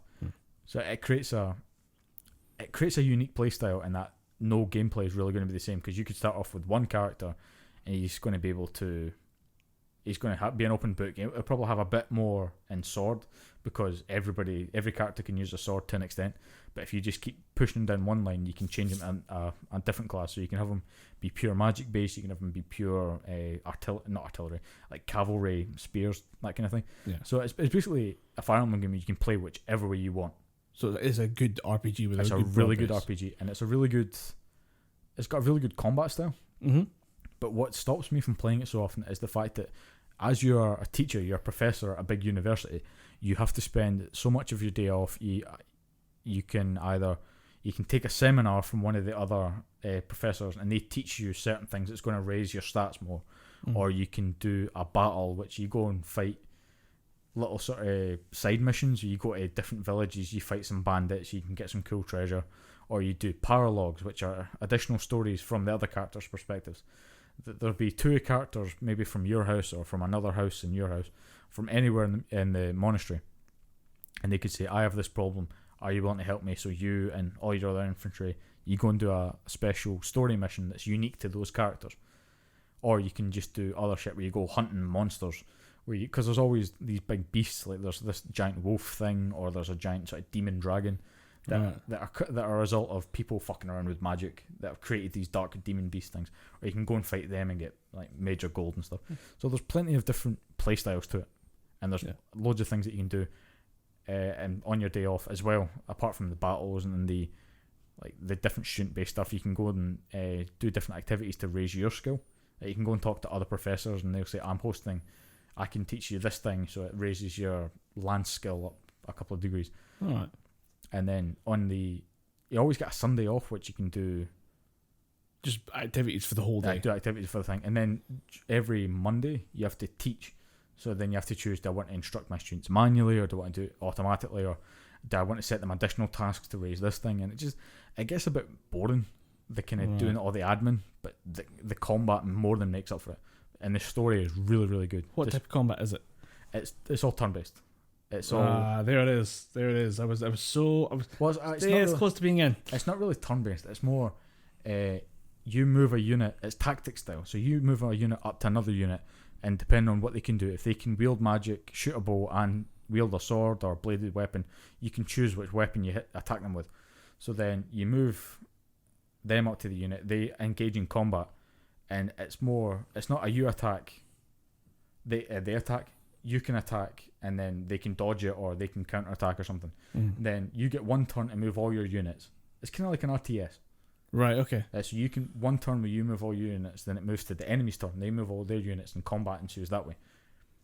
So it's not... That's not so bad. It is turn-based to an extent, but not turn-based in the sense of you attack, wait for the enemy to retaliate, then it'll be back to your turn. It's basically you move individual units, and they can attack and counter within that one turn. What are you playing this on? Switch. Alright, it's only on Switch. It's only on Switch, yeah. Thought so. Yeah, Nintendo are not really sharing. Not really big on the whole sharing, which is why a lot of people are annoyed that Marvel Ultimate Alliance is not going to be coming to PlayStation 4 or Xbox One. That's so weird. When you've got like a fighting game that's that. Like, it's a fighting game. Yeah, it is a fighting game. It's a brawler. It's like old school Teenage Mutant Ninja Turtle style brawler, beat 'em up type thing, but with Marvel characters. Right. So you would recommend Fire Emblem? I would recommend Fire Emblem Three Houses if you're into if you're into Persona games where you like the sort of more social aspects of it, but you also like a good strategy game. Yeah. I'd say Fire Emblem's definitely up your street. If you're maybe a bit hesitant towards the anime side of things, because like Colin said, this is very anime. This is a very anime orientated game. Yeah. From the character designs to the interactions to the dialogue, it's very anime. It still might be a game for you because the strategy gameplay does pull it through enough, and you get to play it your own way. So there's enough difference and versatility within the game that might allow you to pick up. Of course, if you hate RTSs and you hate anime, you ain't gonna like this game, dog. Yeah. Enjoy the anime. RTS, if it's got good mechanics, it'll definitely worth a look. But I mean, Switch is the issue there. A lot of people, it's one console that I never say to people, "Oh, dude, you need to get a Switch," because I recommended that to one person and they played one game on it, and I'm pretty sure they either have sold it or they've packed it away and it is now sitting in their loft because they don't use it. I'm like, I don't blame you. You have to really, really want to buy into the Switch. Otherwise, there's not enough there to keep it going. In a weird way, you almost have to be already invested in the Nintendo way of thinking. Yeah, you need to be invested in Nintendo's product line to even comprehend the Switch. Because otherwise, there's not enough to get you into the Switch if you're not a Nintendo fan already. Or if you aggressively want to play the new Pokemon game, because that's what's getting a lot of people into it. I got a quick gaming question for you before we do Showstopper. What's up? Should I get interested in Devil May Cry 5, having only played 3? Yes. Right. Devil May Cry, I don't care if you've never played Devil May... I don't care if the only Devil May Cry game you've played was the remake. Right. Devil May Cry 5 is fucking outstanding. That game is goddamn caviar. It's up on Games with Gold. Get it. Or Games Pass, so it's free. It's not going to cost anything, but it's like, is it worth the time invested? Oh, yeah. It's a really good hack and slash. It's the king of hack and slash as far as I'm concerned. There have been other games that have come about and done it before, but I think Devil May Cry does it the best. It's definitely the most stylish. The characters are pretty good. Nero is kind of a just angry ball with a robotic arm, but that robotic arm's pretty fucking cool. You can do a kind of line launch thing where you can pull your enemies in towards you, or you can launch yourself towards enemies. Yeah. Do cool air combos. Your gun actually fires like a gun this time. Right. So it's not a pea shooter. Nero, I mean, it's still a pea shooter. It doesn't do much damage, but it actually feels like you're firing a gun this time, because Nero's always had this weird double-barreled revolver. And in Devil May Cry 4, it was just like shooting cold peas at someone. Not frozen peas, because they might sting. Yeah. Cold, mushy peas. It was fucking useless. But in Devil May Cry 5, it actually has a bit of weight to it, and you can charge it up and deal a bit of extra damage. But the main gimmick for Nero is the different arms that you can equip. Yeah. And with Dante, you just get classic Devil May Cry, all these different weapons, all the cool different styles. It's well worth it. The only thing that I think you might not dig is V. Because V is... That's the sorcerer with the Shadow Panther and the crow, isn't it? Yeah. You have to read poetry or something like that to make things happen. If you read... The poetry thing is actually how you regain Devil Trigger. Right. And Devil Trigger is basically the only way V can be viable in that game. Because you can send out the crow and the panther to attack. Is there not a third animal? There's a third animal called the Nightmare, but you have to upgrade and buy him. Okay. And once you get the Nightmare, you'll never want to leave Devil Trigger because he just blows everything up. The funniest thing about that is when you get Nightmare, depending on a certain location, he just falls from the sky and body slams into the ground, dealing some damage to whatever around you. But V is very slow and very difficult to get used to. Okay. But you will have so much fun with Nero and Dante, it doesn't even fucking matter. Right, okay. Oh, especially since it's free. I was going to give it a go, but it was a question of time. Yeah, investment. Give it a go on the Xbox, because I hate the PlayStation controller. I got it on PlayStation because so many people said it's a Sony game. It's going to be on Nintendo Switch, and I wasn't wrong. It is on Nintendo Switch. $11.99 it currently is for the Switch version, which Devil May Cry on the go. It will only be the 4th version of that fucking game that I've bought. Yeah, it's like Devil May Cry 4. I keep buying the goddamn thing. But yeah, Devil May Cry 5, 100% recommend that shit. Yeah. I never understand the idea that you would have that corporate loyalty to a console at this point, because it's the exclusives are killing the games. Yeah. It's just ridiculous that people enjoy still being on that console war type thing. That's why I've never bought into the whole I am just an Xbox player, I am just a PlayStation player, I'm just a Nintendo player. I've always thought, why not just get them all? It's going to fucking wreck your bank at some point. I was going to say, like, my counterpoint to that is I'm an Xbox player, because that's the one I can afford. Yeah. And I'm not going to bother with the second one. I agree with that. It is a lot of money, but for me, there's so many different games out there that I could play on different consoles. I don't want to limit myself to just the one console. Yeah. By the time I get bored of an Xbox, it's time for the next console generation anyway. So yeah, I mean, I'm still not bored of my Xbox. I'll still play my Xbox more than my PS4 because I'm still angry at my PS4 for making me buy Mortal Kombat 11. I cannot get into that game. If anybody in Scotland listens to this podcast and wants a copy of Mortal Kombat 11 for £50, talk to me, dog. I've played it twice. Used twice. Used twice. I would give you the season pass, but I already used it, so that's why I'm giving it to you for 50 instead of 80. That was £80 for that game? Fucking yeah, it was. And you've got nothing out of it. I've got nothing out of it. I'm hoping when Spawn gets released for Mortal Kombat 11, I'll get something out of it. But I personally don't get the combo structures in that game. Yeah, because I mean, Street Fighter, I get that. I've had enough practice at Street Fighter to get any Street Fighter combo structure. I've played enough Versus games and I've played enough Smash Bros games to get the combo structure in them, but I have never played a Mortal Kombat game before in my life, and this one has been a real trial by fire because I have no idea. I thought it would just be like Injustice, but it is nothing like Injustice. They've tried to simplify the controls, but in my mind they've just made them more complicated. So yeah, that's weird. If anyone wants Mortal Kombat 11, hit me up. Slide into DMs. Slide into the DMs. Just slide in. I'll probably say sure. Just you give up on the price. Just get out of the room. If someone haggles me, I'll just like, fine, take it. I don't care. I thought one more thing before I do Showstopper. Okay, one more thing. Actually, fun enough, related to animation. Netflix's This Is Anime. Yeah, we need to talk about this. We need to talk about an absolute shit show of an air quotes documentary that Netflix produced, and they had a producer for a documentarian who was vaguely interested in anime, had watched a couple things on Netflix's roster, mostly Castlevania, and decided she needed to know where this came from, like who thinks of this thing. And it's a good point, like who thinks of a show where you whip a guy in the face and his eyeball flies out. If you want to investigate that and figure out why someone thinks that's okay thing to make, I get that.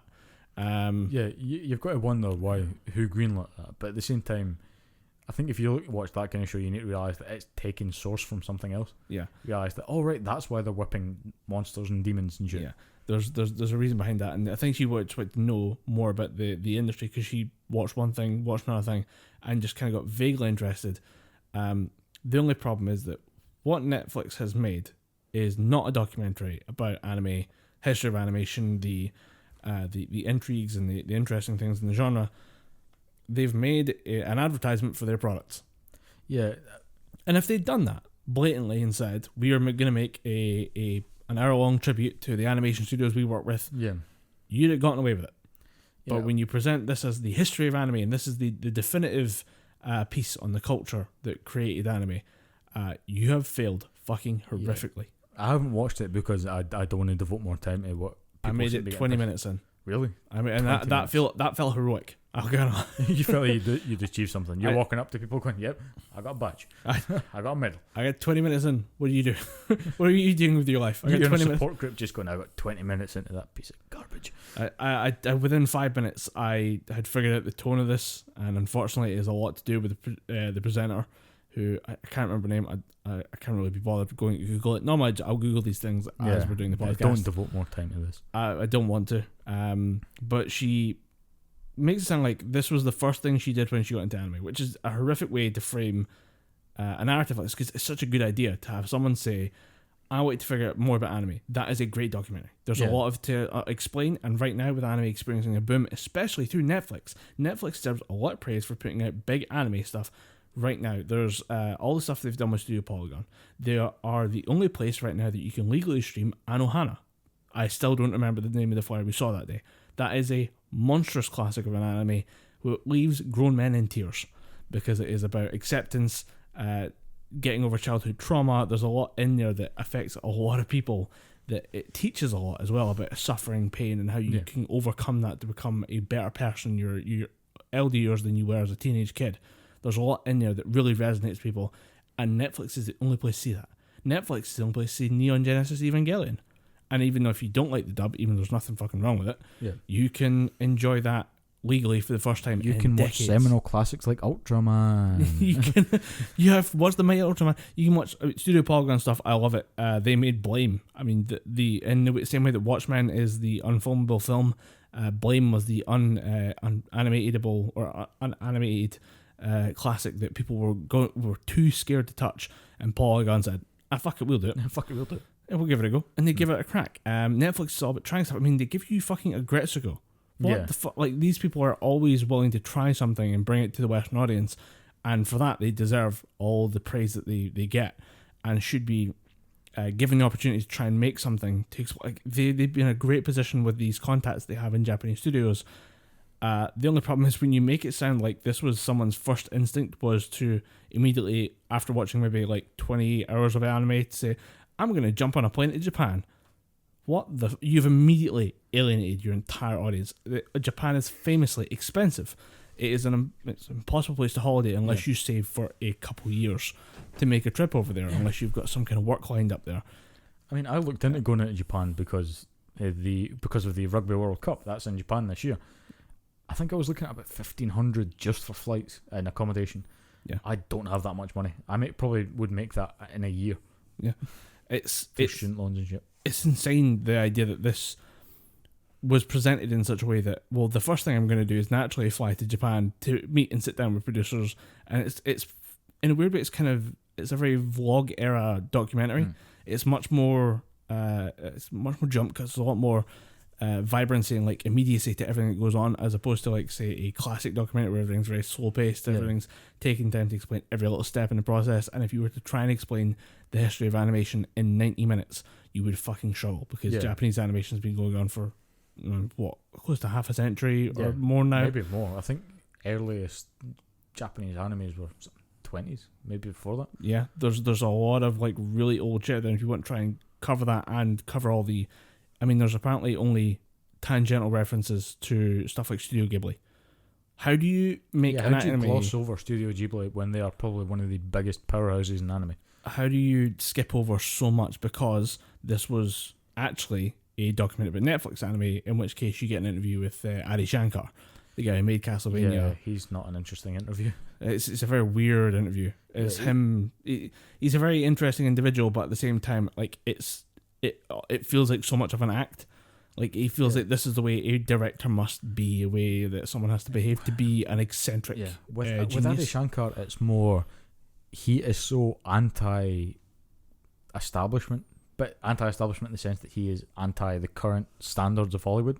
Yeah, that he is directly aggressive towards people, just to say that he doesn't like the way things are going right now. Yeah, and that act is totally an act. You listen to him in certain things when he's passionate about what he's talking about. When he's talking about himself, he's completely level-headed and normal. But when he's doing an interview with Netflix, when he's doing an interview about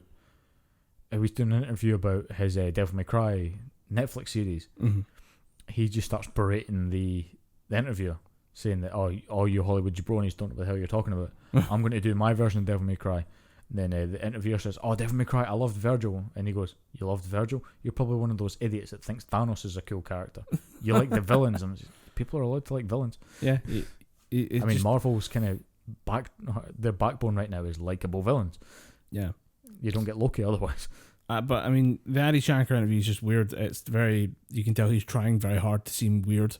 And an interview that's, basically paid promotion for anything he does for the next 5 years. Apparently, from what I've been told, his interview may as well have been him holding up a sign saying "Watch Castlevania." Yeah, because it was just him. That's her entire intro to the documentary is her saying, "Please just watch Castlevania."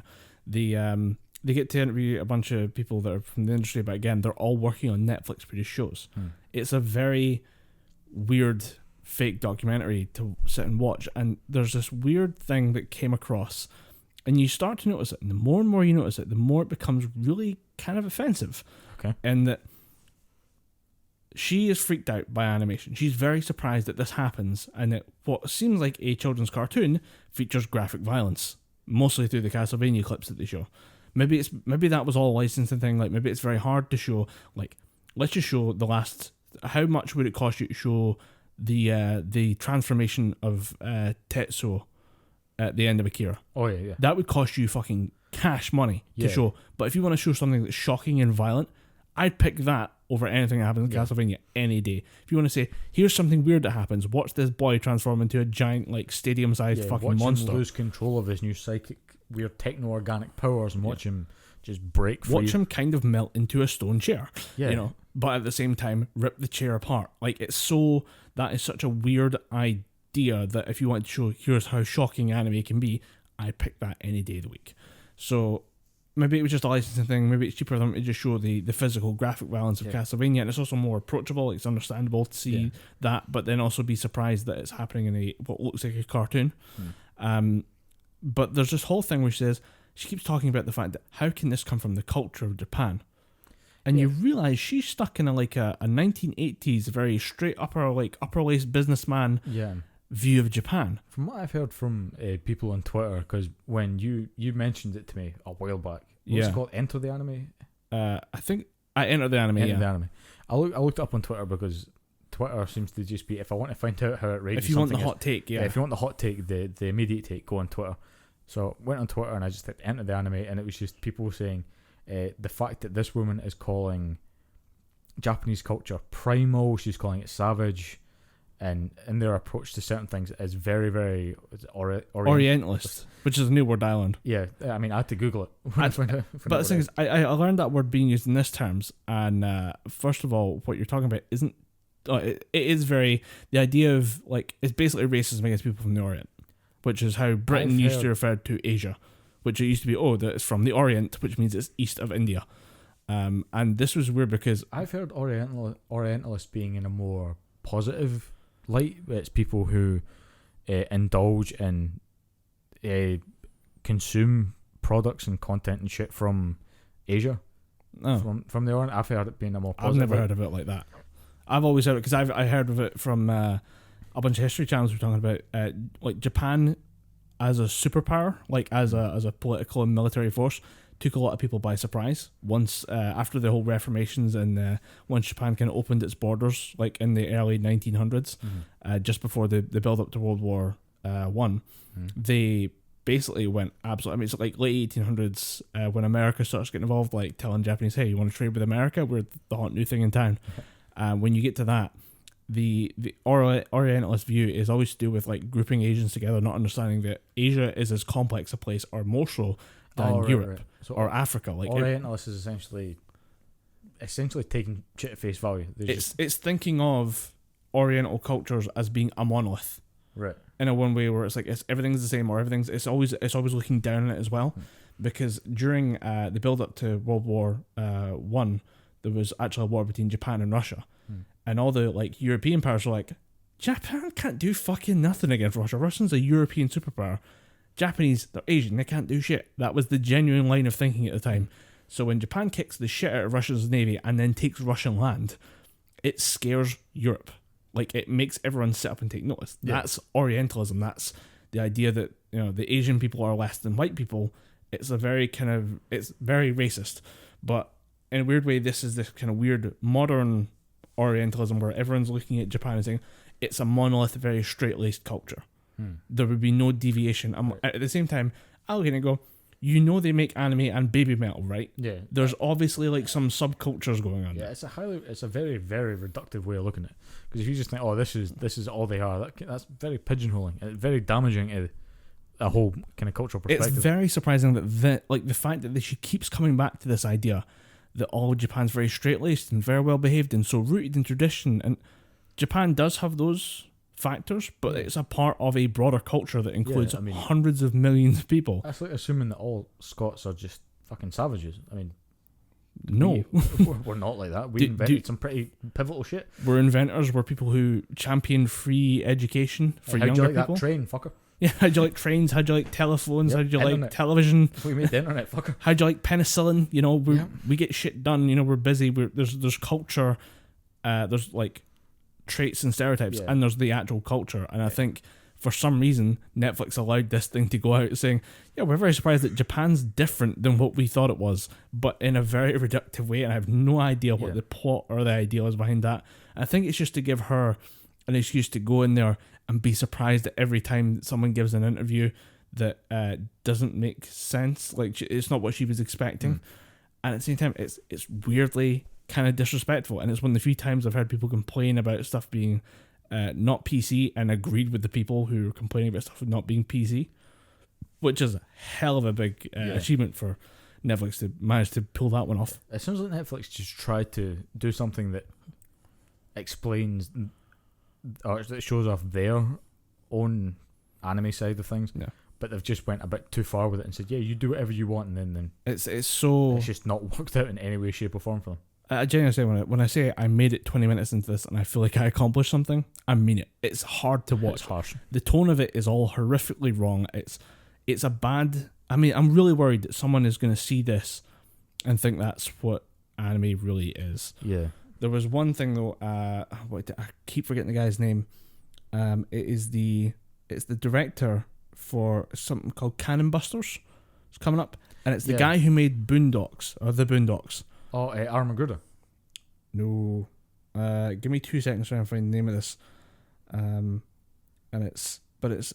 He's a black animator who is he's so ridiculously like talented. You like when you look at what he's done. It's Armageddon. Give me 2 seconds. If it's the guy that made the Boondocks, the kind of anime thing. I don't think it's the guy who made it. It's like one of the directors. Oh, it's one of the directors. There.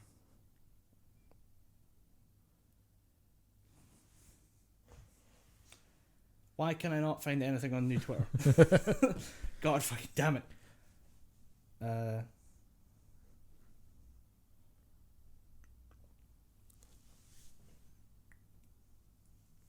Oh, look at all this dead air. Oh, we can't both be on our phones.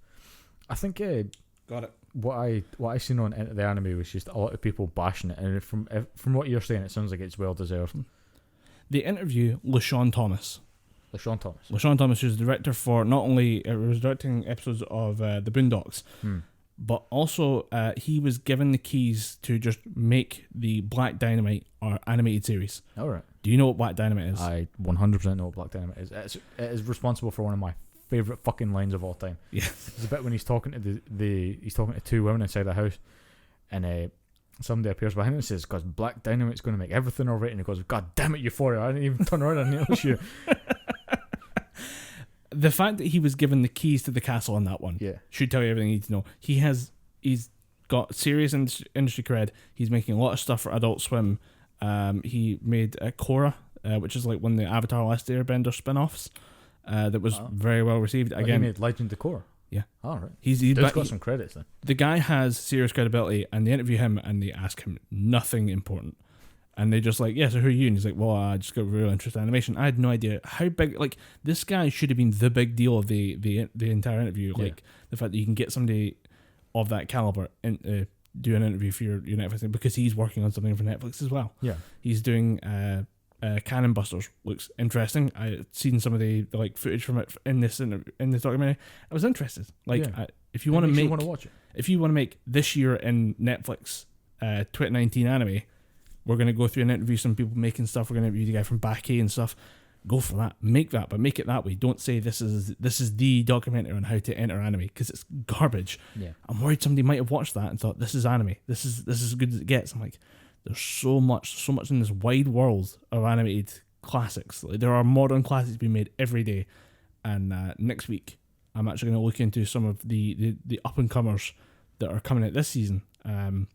That are definite like modern classics in the making, and we'll talk about those next week, because there's some great anime that I've started watching this week when I've been off, and we have got some shit to discuss. Fire Force, I don't know if you heard of that one. Never heard of it, dude. I thought it was an anime about firefighters, and I was like, that sounds cool. I'll give that a watch. Nope, they're fighting demons. Turns out when you spontaneous human combust in this world, like, when people randomly just burst into flames, that is actually a demon working inside your body that's getting out. So basically, these guys show up as kind of like a cleanup team. So the special fire service, they show up in an armored vehicle, kick the fuck out of a demon, and then run away again. We're the special fire service. We kill fire demons. It's fucking hilarious. And they at one point there's a weird kind of sense of humor to this whole thing, which should be really dark. It should feel like Hellsing, but with firefighters. But it's way more like tongue in cheek than that, because at one point they get a call to get a cat out of a tree, and they're like, "Wait, we know you're fighting demons, but they're like cats in the tree." They're like, "This is total bullshit. I've got so much paperwork to do. Why do I have to go and deal with a cat in a tree?" And the girl's like, "Look, sometimes we get phone calls. People think we're normal firemen, but we're really secret fire service, so we can't really turn these people down because they did technically call us and they are in need. And it's good PR. Just go and do the fucking job." It sounds like someone took the script for Ghostbusters and the script for an anime and just fused them. Yeah, it's very similar to that, but they've spent the last 2 episodes dealing with this weird overarching plot that there's different fire stations throughout a city, and they're in the 8th station, which is a newer one, but it's been designed to investigate the other fire stations if there's anything shifty going on, because they suspect that there's torn allegiances between different corporations and people who help fund the projects and stuff, and people are trying to research this for evil needs.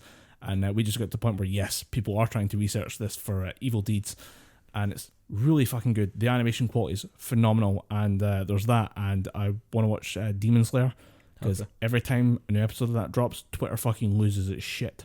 Episode 19 actually ended up trending on like global Twitter. Jesus. Like on the top 10 list, because people were freaking out so much at the animation, and the quality of the GIFs and stuff that come out of it is absurd. So as soon as I can, I'm going to go and binge as much of that as humanly possible. So next week I'll probably dish out some pretty good anime for people to watch, because there's a lot of big hits coming through, and we're not even at I was talking about Attack on Titan finishing. That means we can't be that far away from next season of My Hero Academia.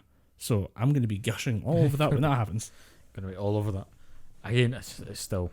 I always feel like I have nothing to say when you talk about anime, because I'm just like, I'd watch Dragon Ball Broly again. I actually got to watch that with my brothers. We did a movie day, and they came over and we sat and watched Broly, and they fucking lost it with the when Paragus gets shot. Oh, my favorite. Broly, your father, he's been killed by a stray laser beam. My favorite. Have you seen the meme of someone, Eric Andre shooting someone? Yes. And the next one is just, why would someone do that? Yeah. My favorite thing is Paragus. Then Eric Andre with Frieza's face shoots him. And the bottom panel is just, why would Goku do this? It's so good, and we had a good laugh at it. We watched Ghost Stories as well, which is it's a weird British horror film with Martin Freeman in it.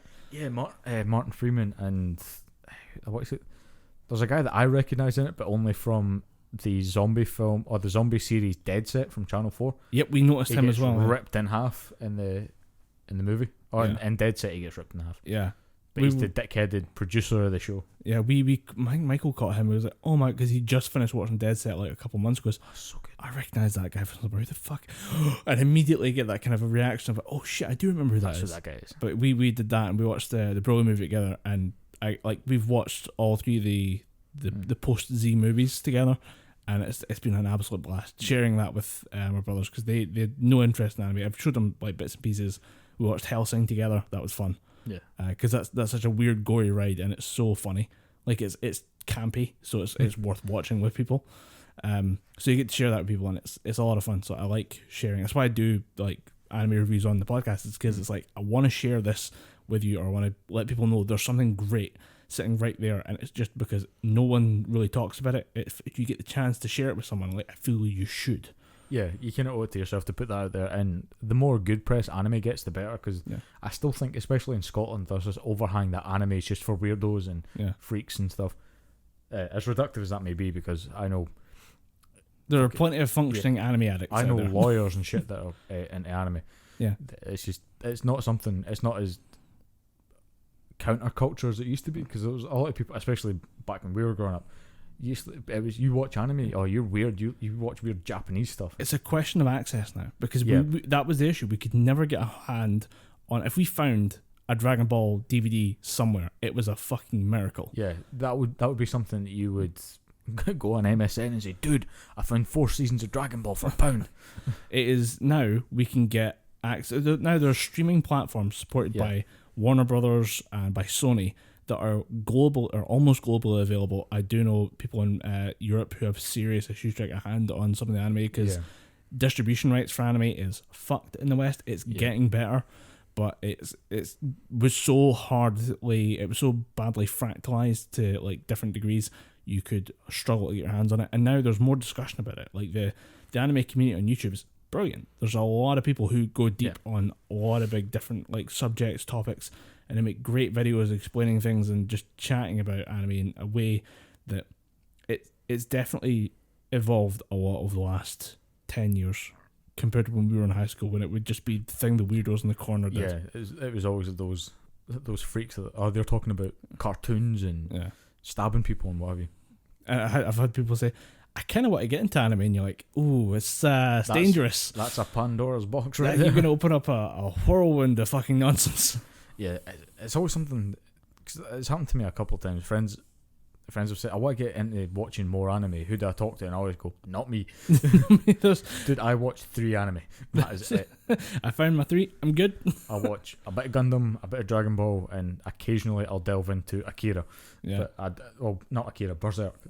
Yeah. Those are my big 3. Apart from that, I don't really go into the anime sphere much anymore.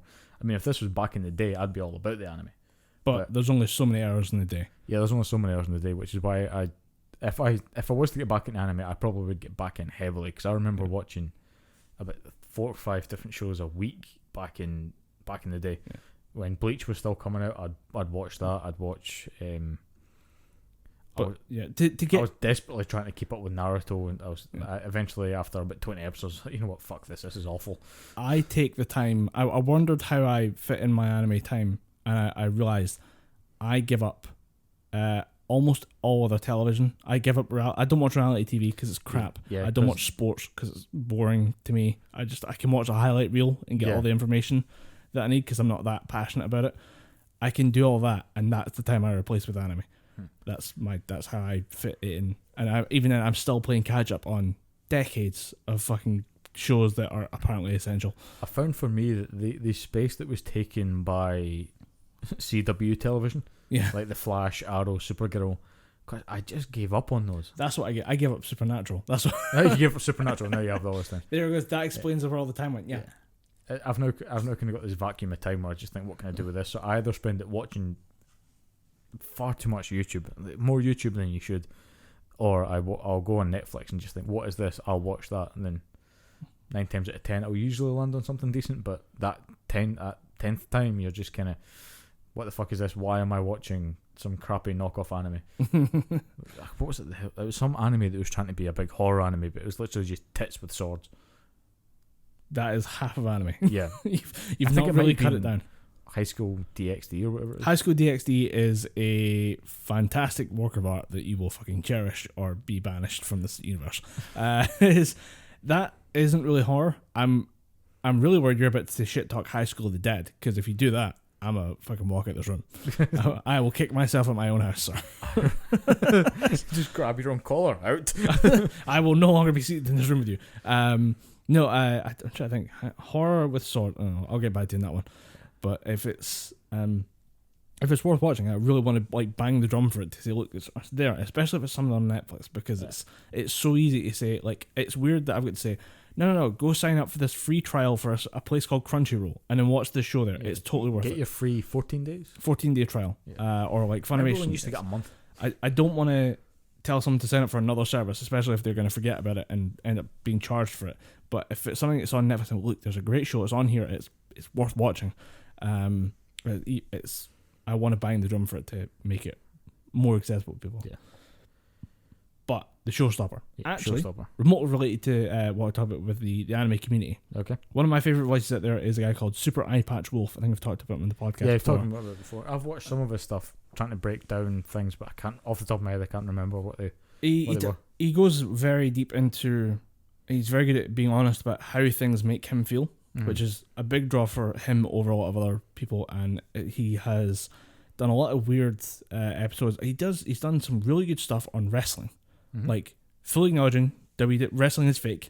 Yeah. But here's why it's still good to watch. Yeah. He talks about wrestling in general. He has a half an hour thing about The Undertaker, and it is phenomenal. It is a mini documentary on The Undertaker, and it's the journey he can take you on by just narrating what's happening over long periods of time. And he has he turned his attention to The Simpsons. He did this about 18 months ago, and he did it the rise and fall of The Simpsons. And he goes through, we're talking about like early Simpsons being the heyday, and he goes through proper top name comedians. Comedians, I think comedians are a gender neutral term. Yeah, close enough. The term comedian just confuses people. Yeah. But you had top name comedians like Tracy Ullman, Conan O'Brien, Dana Gould. I think Chris Rock might have written a couple episodes of The Simpsons, if I remember. That'd be a really weird credit, but I'm somehow willing to believe it. Some random comedian that just he's credited with writing a couple episodes of The Simpsons. But you get big name comedians like that, so that'd be when they. Well, it's more to do with like the writing, like the fact that the original writers' room just fades away, because we're at season 28. 33, I think. 33 has been, like they've said, we're good to go for season 32. At which I'd say, no, we're fucking not. No, stop. So you should have stopped at season 18. But the original Rise and Fall of the Simpsons episode is great. It's a very good documentary. It's actually how I got introduced to him, because it popped up as being like trending or whatever. Because it was a really good breakdown. Just on the subject of trending, you get stuff like that, stuff that you might be interested in.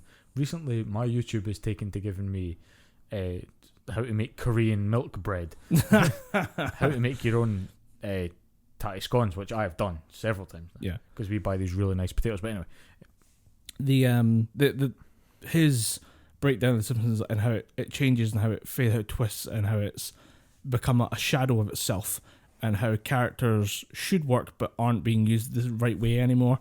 It's a great way of understanding writing long term for a show, and how it falls apart over time, and how things change and how they get corrupted basically. But he came back to The Simpsons to do an episode about how The Simpsons is being treated now in 2019 with meme culture. And it's the weirdest documentary he's made. And it's all about weird offshoots of The Simpsons, and where people who were fans of the original show, people like our age, have taken it and said, I need to make Simpsons content. I need to do something to express myself through the medium of The Simpsons using memes. And it's so interesting to see what he dug up. He found an Instagram page called Scenic Simpsons, where people take screenshots of like Simpsons like settings and backgrounds and post that. It's like a weird art form. There's all this background art that was in The Simpsons that has this weird quality to it now. And it only works now because it's Simpsons. Like if you just took drawings from 20 years ago and put them up, it wouldn't work. Yeah. But because you're taking stills from Springfield, you know that location. And he talks about the impact of it and knowing what this scene is. Like some people might memorize The Simpsons to the point where they know, oh, that shot's in this episode and it's related to this, and it might have all these tangential feelings and attachments. And he goes on about that. He finds weird, like there's a Simpsons page that takes like badly timed like screenshots, like with people being all fucked up and weird faces and stuff. Yeah, the twitchy. And he then goes into, but it gets deeper. And he finds like psychedelic Simpsons moments, and it's not just the one where like Homer's high as shit on peyote, and he's out like visiting spirit animals, but like weird moments that happen in Simpsons that don't make sense, like if ever anyone hallucinates or has a weird nightmare and stuff, and all these weird surreal Instagram accounts. But then he started going deeper and deeper and deeper, way too far into the rabbit hole. And it's funny that you mentioned Akira, because he found a project called Barkira, where hundreds of artists have redrawn all 2,000 pages of Akira's original manga with the Simpsons characters. Wow. It is fucking nuts. You should definitely check out Super Eye Patch Wolf. But this the Simpsons series, where he's done the original Fall of the Simpsons and then like what Springfield is now, and he basically says there was a split, and there's the corporate Simpsons now, which exists on Fox, which is part of like all the video games, all the officially licensed projects that the Simpsons is now, that aren't the Simpsons anymore. Like the Simpsons from back in the day would never have stood for the Simpsons now. Yeah. But if you take the original fans behind the original Simpsons and let them run amok with all the shit that they've got, all the content that's been made from the original Simpsons, and just let them run free and see what they do. That in and of itself is a new form of The Simpsons. It's the meme version of The Simpsons, and it's fantastic. It's a great half hour that you can spend just watching someone talk through all this weird shit you don't know that's happening in the Simpsons kind of community, the wider kind of grouping of fans of The Simpsons. So I definitely recommend that. It's a showstopper, it's a recommendation, because this will change your mind on The Simpsons. It's phenomenal. Yeah, well, change your mind into thinking maybe New Simpsons is worth watching, or is it just go and see what other people are doing with Simpsons? Go see what the people are doing with Simpsons, because what's happening with the Simpsons as a brand is just, it's dying in a ditch, but no one wants to put it out of its misery because it still makes money. Yeah, I think that's probably the best way to summarise it, because I've never seen anything limp on for as long as I have The Simpsons. Yeah. The Simpsons is, you said 32 seasons? Season 32 is being greenlit. Yeah, I don't get what it is, because I think they've been getting diminishing returns for a while now. Because the last time I watched The Simpsons, it was when they were doing esports. That was a recent episode. I did see there was an esports episode of The Simpsons, and I said I was going to watch it, but then just didn't. Yeah, I had to watch it. I just needed to know. Yeah. And I thought, is this the current level of Simpsons? Because The Simpsons back in the day, when we were watching it on Sky 1 at fucking 7 o'clock on a... Every day. It was 6 o'clock. No, it was 7 o'clock, because we used to watch the news while we were having dinner, and then we'd watch Simpsons at 7 o'clock. And was it always a new episode, or was it new episodes Thursday at 7? New episodes was Sunday for me, because we would leave my grandparents after seeing them, and Sunday afternoon come back, dinner, Simpsons. Might have been that. I can't really remember, but you'd always get new episodes every week, but it was always on, and it was always that thing, especially in my house, it was just, everybody likes The Simpsons. Yeah. Because I had a massive clear out of my room. The amount of Simpsons t-shirts and stuff that I was bought. Yeah. Comic books. I didn't even know they fucking made Simpsons comic books, even though it started off as a comic book. Yeah. I'd recommend, especially... It's baked into the zeitgeist. Yeah. I'd recommend watching both, because they pair quite well, and that it's good to understand the true depth of The Simpsons. Yeah. To understand how popular it was, because that's something he goes into, is that Do the Bartman was a song. Yeah, that people could buy. You could buy as a single, and it was charting. It was up there on the list as being the most popular song in America for a long time. Bartmania is not just a buzzword. Bartmania happened. Yeah, people fucking loved Bart Simpson because he was. Some people might not know that happened. Yeah, a lot of people that are watching The Simpsons now probably won't remember. Yeah, the Bartman. You got to remember, at one point, Simpsons was edgy. Yeah. And Bart Simpson was someone you actually liked, because he would do eat your shorts was something you wouldn't eat my shorts was something you'd never hear. Yeah, because you'd watch all the other cartoons, especially growing up in Scotland and Britain. Yeah, kids' TV was always very, what are we going to learn today? Then you watch The Simpsons, you're like, that's his teacher. He can't talk to his teacher like that. I'm going to do that at school tomorrow. But this is the exact things that Super High Patch Wolf goes through, and I'd recommend for everyone to watch these, and just to see how much The Simpsons has changed, and then how much people have in kind of disdain for how much Simpsons changed. See, if you're sick and tired, if you don't want to watch New Simpsons, watch the documentaries that Colin was talking about. Then just watch Futurama, because Futurama is just the infinitely better product, better voice acted. Mark Groening actually has active influence, or had active influence on Futurama. Yeah, because he could at the time. Simpsons was just so automated at that point. Yeah, the writers had it animation. Mark Groening just kind of signed his name to it.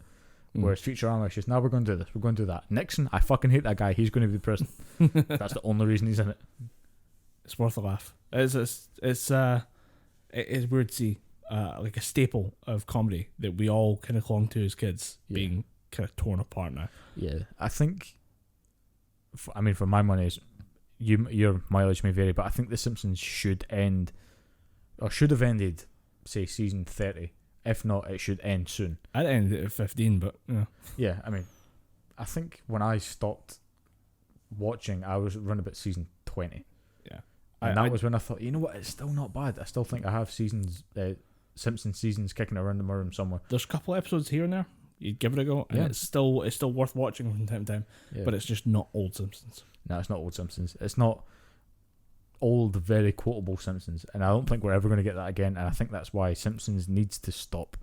I can't imagine it's making that much money for Fox, though. It must be giving them diminishing returns. Nah, if they've got it down a certain way of production, if the costs are low enough, the return on investment is all they care about. Yeah, It can't be getting ratings wise. It must not be doing too great though, or certain people. It's still up at a couple million. Yeah, it's weird. It must be that kind of thing where. Look, The Big Bang Theory got millions of views. That's all I'm going to say. That was Kaylee Cuoco's rack. It's one of those days. They're going to show it. They're going to show. I know they're going to show it. Then you're just going to go, right, fuck it, Bernadette, they'll show us her rack. No, nothing. She's just going to be Harley Quinn. Nope, she's more timid than anyone. Okay, great. Motherfucker. Great, thanks. Great, now I've just wasted my time. I don't get why people like The Big Bang Theory. We're not doing this stuff. No, I don't get it. But yeah, I can't imagine that, ratings-wise, I can't imagine that Simpsons is giving them much. But to hear that they're still in the millions, that baffles me because... Yeah. But it must be that thing where people just go, oh, the kids are getting kind of uppity. Fuck it, we'll put The Simpsons on. So everyone loves The Simpsons. Or it's just a routine. Maybe it's just. I think it's just a routine. I think we broke out free from that Simpsons at 7 o'clock after your dinner. Yeah. Or I mean, for us it was Dragon Ball Z at 5, dinner at 6. Your parents would watch the news, then it would be back to The Simpsons. That was genuinely why I got a cable box in my room quite quickly because Mum and Dad was just thinking, we're not fucking doing this. Yeah. Let them watch the weird Japanese cartoons upstairs. And that's when I think that contributed to the fact that I never went to bed before 12 o'clock for quite a while because it was just CNX, which was Cartoon Network Extra, that showed all the good stuff. Yeah. Like all the Jackie Chan movies that I wasn't allowed to watch. It's awesome. But yeah, Simpsons, go watch the documentary Super Eye Patch Wolf. Super Eye Patch Wolf. What are the titles on? The Rise and Fall of the Simpsons, and the newest. It's literally his newest episode. Is just I think it's Simpsons like memes or something like that. Yeah. It's a weird. It's the most recent one that's coming out after that. It's just came out about a week ago, and it does not have enough views, frankly. Yeah, it needs to boost those views. Good YouTube content needs to be praised, not hidden. Yeah. Not hoarded. Hidden. It needs to be praised, not hoarded. Yeah. So if you think that we should have ended 14 seasons ago, and we need to be rewritten or scrapped, please feel free to contact us at Gibberpish on Twitter, or if you'd like to email the podcast, gibberpishpodcast@gmail.co.uk. Shouldn't it be .org? I've been Colin Graham. I've been Dom Anderson. And we've been talking Gibberpish.